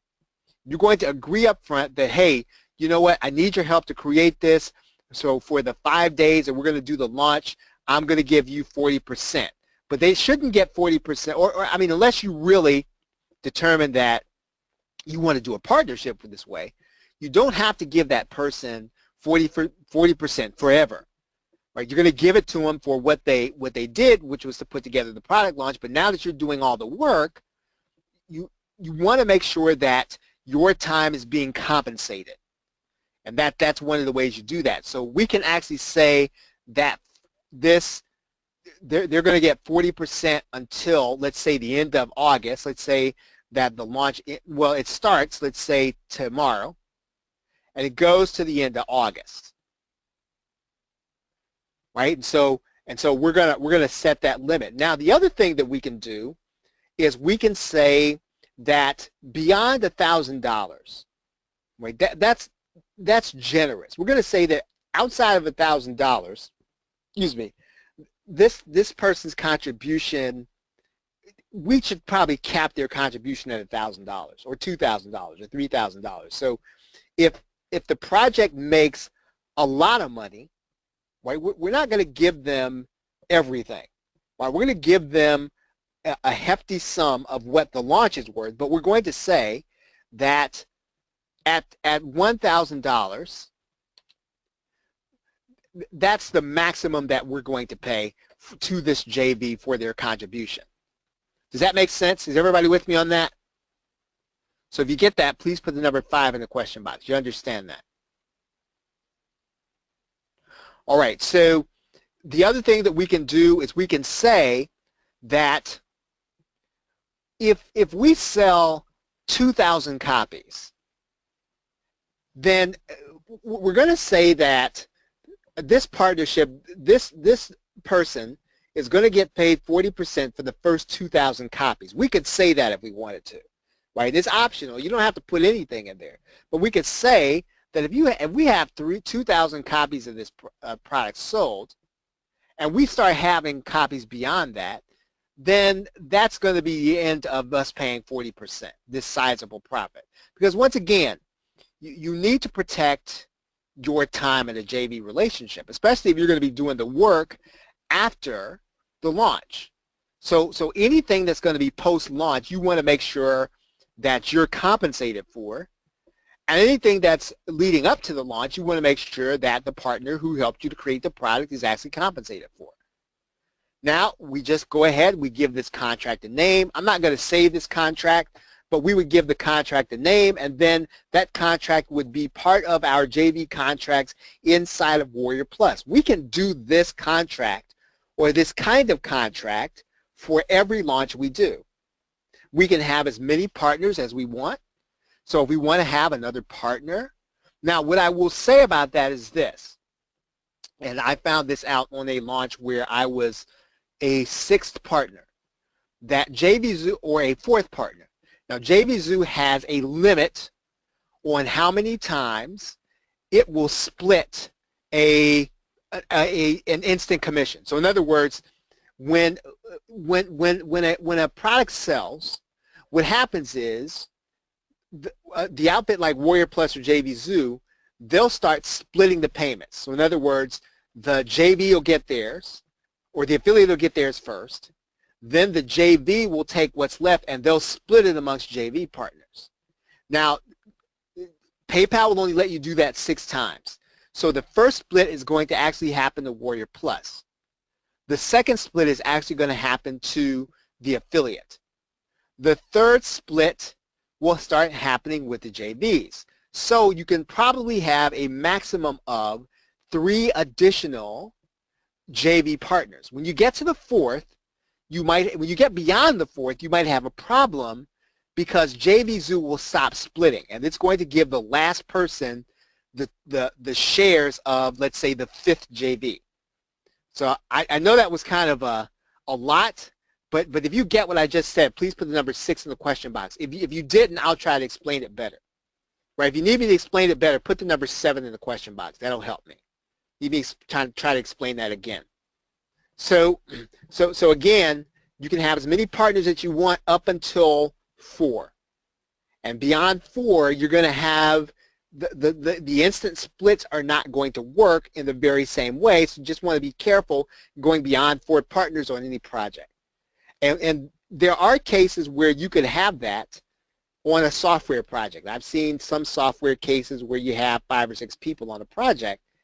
And what happens is typically there could be a partner that will actually split with one of the other partners as opposed to putting everybody on this JV split. Okay, so that's the JV contract. Okay, so what we can also do is we can also set a contest. You want to set this contest before you actually get started with the launch. So we can actually set up a contest, and we can decide what the offer is. Now, when we do a contest, you're doing it for the entire offer. You can do it for individual products within an offer, but you want to generally try to do that for an entire offer that is launching. So we can decide, okay, we're going to do this for a particular offer. We're going to say we want this to be for all of the products in the funnel, right? We're going to give the contest a name. So in other words, we're going to call this the workshop contest. We're going to give it a little description. That's really for the people who are participating in the contest, and the contest is going to be for your affiliates.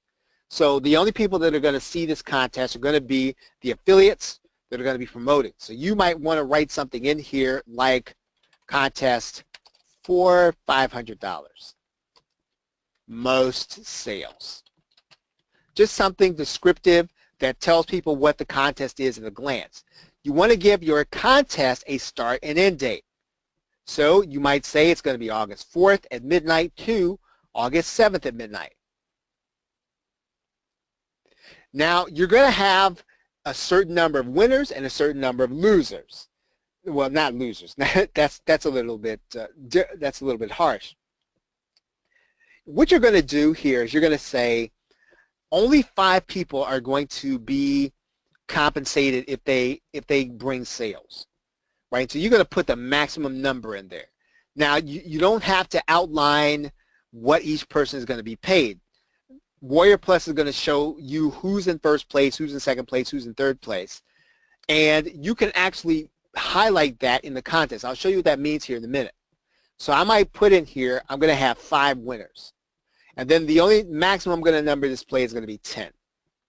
I can decide whether or not this is going to be a public contest or a private contest. So in other words, I can decide that I'm not going to show this contest to everybody.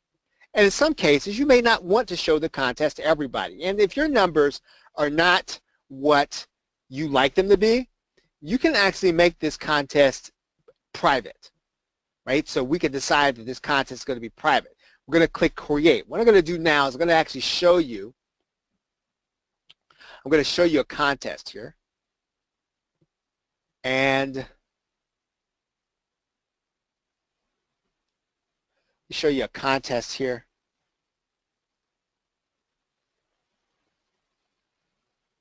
All right, so here are contests. And each one of these depends on how well the affiliates actually do. So let's take a look at the mini mystery profit formula launch contest.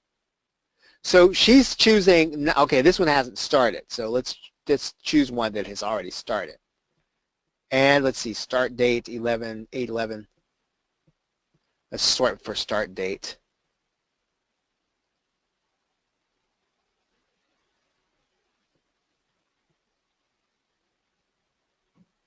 And let's see.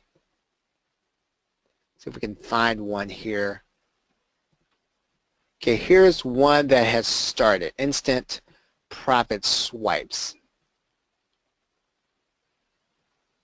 Okay, so here's the contest, and it ends on August 10th. So you can see the affiliates that are actually promoting, and where we're showing the top 3 who are going to get prize money. But we want to show 9 because we want the other people to look at their place and keep promoting.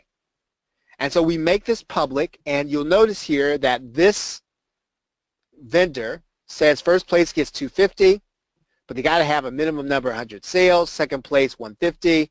Third place, 100 minimum number of sales. Right? It says everybody in the top 20 leaderboard will get full funnel resale rights 30 days after the launch date. All right? Any questions about the contest and about what they're for? Okay, so if the contest makes sense to you, please put the number 6 in the question box if you get it. All right, very good. So you don't have to do a contest. Contests are, I'd say, optional. In some cases, they're going to bring more people to your page. In other cases, if you have affiliates who know how to promote your particular kind of product and you're going to incentivize them with 100% commissions, you don't necessarily have to do a contest, right? You can do one. We're going to take a look now at coupons. And the coupon in Warrior Plus is very interesting. And there's a 2-step process. And I'm going to show you what that process is. And we're going to click New Coupon. And we can either generate a code or we can write a code. And because the customer is not going to actually see the code, it really doesn't matter. So for example, I could say that this is going to be Ultimate Insider is the code. Right now, there are a couple of kinds of coupons that you can actually set up in Warrior Plus. You can do a discount or you can do a new price. We can decide that our coupon is going to be for 20% off. We can make it active at a certain date, let's say at the launch date, say 9 a.m. We can have it expire 3 days after the launch date, 9 a.m. Now, there is a feature inside of a coupon called max uses. So what we can do is we can actually inject scarcity into the coupon. So in other words, we tell people, well, look, there are going to be about 50 of these discounts available. And you don't have to try to create false scarcity. You just input the scarcity in here. So in other words, you say there are going to be 50 people that can use a coupon, and you mean it. You do need to try to hold to what you're going to do in terms of scarcity, and it's a lot easier to do if it's automated. You can actually do that inside of Warrior Plus. So that's where you come with the max uses. So what we can do here is we can actually decide we're going to do this with a specific offer and a specific product. Right? So it's got to be a specific offer and a specific product within the product, or we can actually just do it to a specific offer, right? Not any particular product. We can assign this to a particular buyer or a particular affiliate. Now, the affiliate assignment is kind of interesting because what's going to happen when you actually do a launch is you're going to actually have someone come back to you and say, hey, you know what? I would have liked to have promoted this, but now you've already raised the price. Are you willing to give me a coupon so that I can then promote this to my list and have them get the launch price? And the way you do that inside of Warrior Plus is right here. What you're going to do is you're going to assign this to a specific affiliate.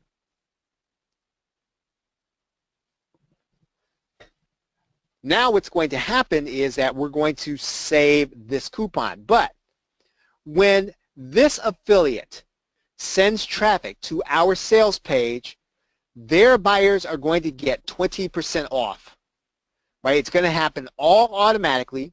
The buyers are not going to have to enter a code. They're not going to have to memorize anything. They're going to have to do anything. They're going to click the link, and it's going to give them the discount, right? So if that makes sense to you, please put the number 7 in the question box if you get that. Okay, if you need me to explain it again, I'll explain it again. So if you need me to explain it again, put the number 8 in the question box. All right, very good. So looks like you guys are getting it.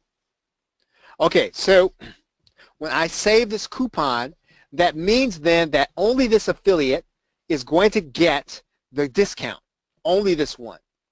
Everybody else that comes to the sales page is going to see the regular price. Now, I would not make a habit of giving one affiliate one price and another affiliate and all the other affiliates another price after the launch. I wouldn't make a habit of that, because again, you are going to have people that are going to buy after the actual launch. You don't want to be in a position where they actually end up getting an email that says, hey, you can get this now for 20% less than you would have gotten it before. And somebody said, well, yeah, I got to the launch late and I bought it at the whole price. So, but you gave these people a discount. You don't want to be in a position where you have to answer that. So this is a neat feature to have. I would say you don't want to make a big habit of doing this after the launch, and especially after you have raised the price. Right? It's pretty important. Now, another way to do a coupon inside of Warrior Plus is going to be new price. Right? So what we can say is that when this affiliate, when people hit the button, we want them to get a new price if they get the coupon. Right? And we can do the same thing. We can say it's active. We can say that we're only going to have this to go to 100 people. And we can actually then limit it to a specific offer. Right? And what we can do is we can actually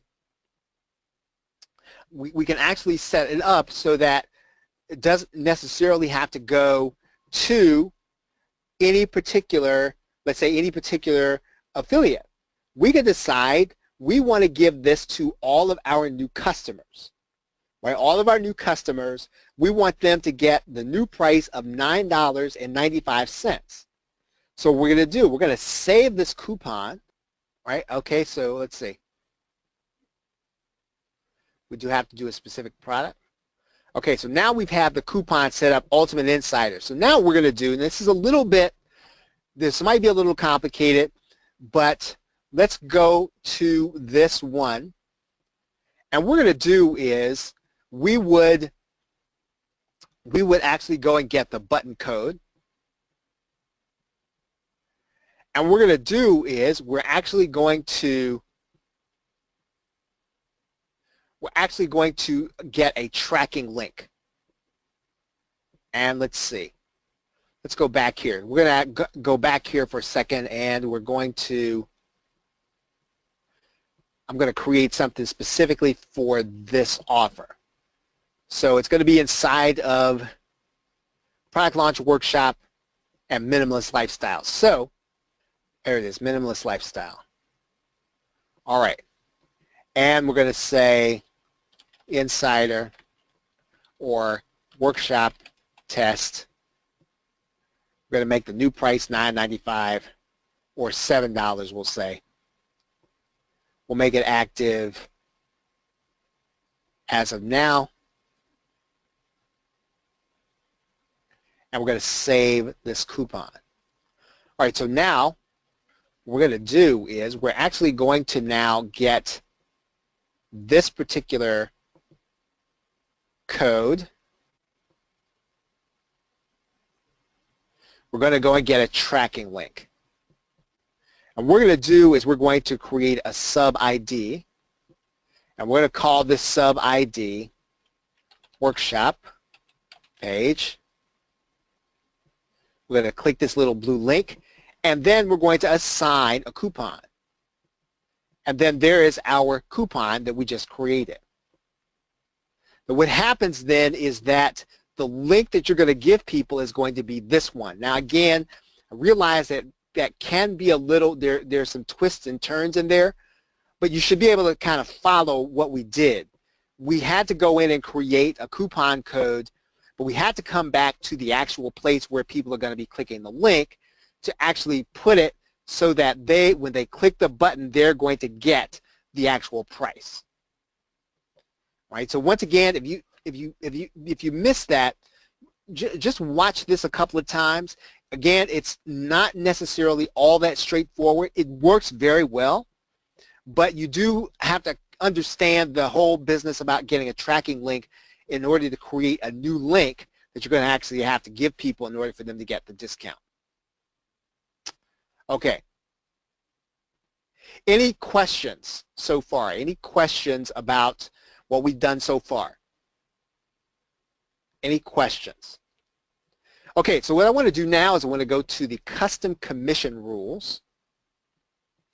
And we're going to actually use custom commission for the case where, let's say that during a launch, what you're trying to do is you're trying to get the affiliates to bring you as much traffic as you can. And so one of the ways that you're going to do that is you're going to incentivize them with 100% commissions.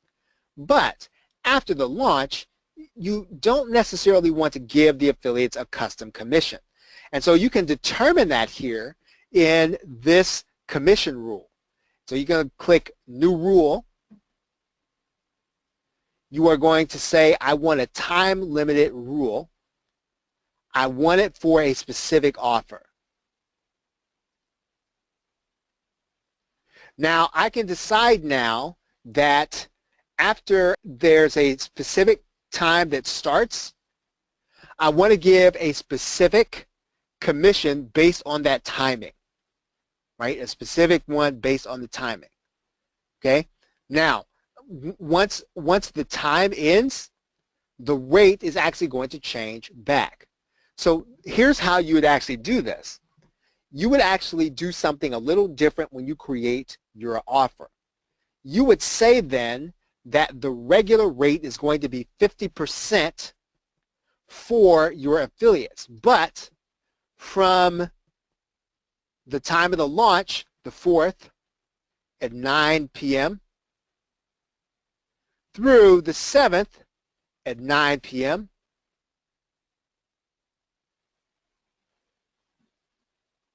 we're going to pay 100% commissions. After that period ends, it's going to revert back to the regular rate of 50%. So in this case, you would not set your commission rate when you're setting up the product. You would set that at the rate that you want the commission to be after the launch. You would set the commission rate for the launch as the special rate. So if you get that, please put the number 8 in the question box if you get that part.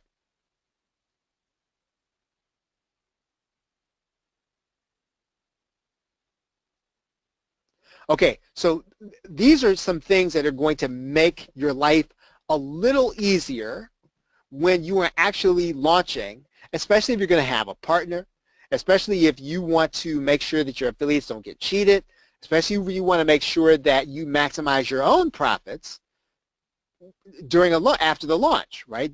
Once you're taking over and support and all the other stuff, you want to maximize your profits. And one of the ways you do that is you make the launch period the period where you're going to give away 100%, unless for some reason you are going to want to extend it beyond that. But generally, you want to stop giving that. Now, of course, you could just go into your product and you could change the commission rate. You could do that, right? You could do it manually. But you can actually set it so that if you, for some reason, forget about doing it, or you come to the point and you don't have time, or you're not in a position where you can go to your computer, you can actually set this up so that it works automatically, right? And this, you can actually do all of that inside of Warrior Plus. Okay, any questions? Any questions on anything that we have done tonight? These are some things that we needed to do to finish up the unit on launching on Warrior Plus. And what you should have now is you should have a bird's eye view and the ability now to set up your launch on Warrior Plus. You have all the tools and you have everything that you need other than to create your product. So if there are no questions, we are going to end this session here. We appreciate you all being here. Thank you very much. Have a great night, and a great day, and a pleasant tomorrow. Take care.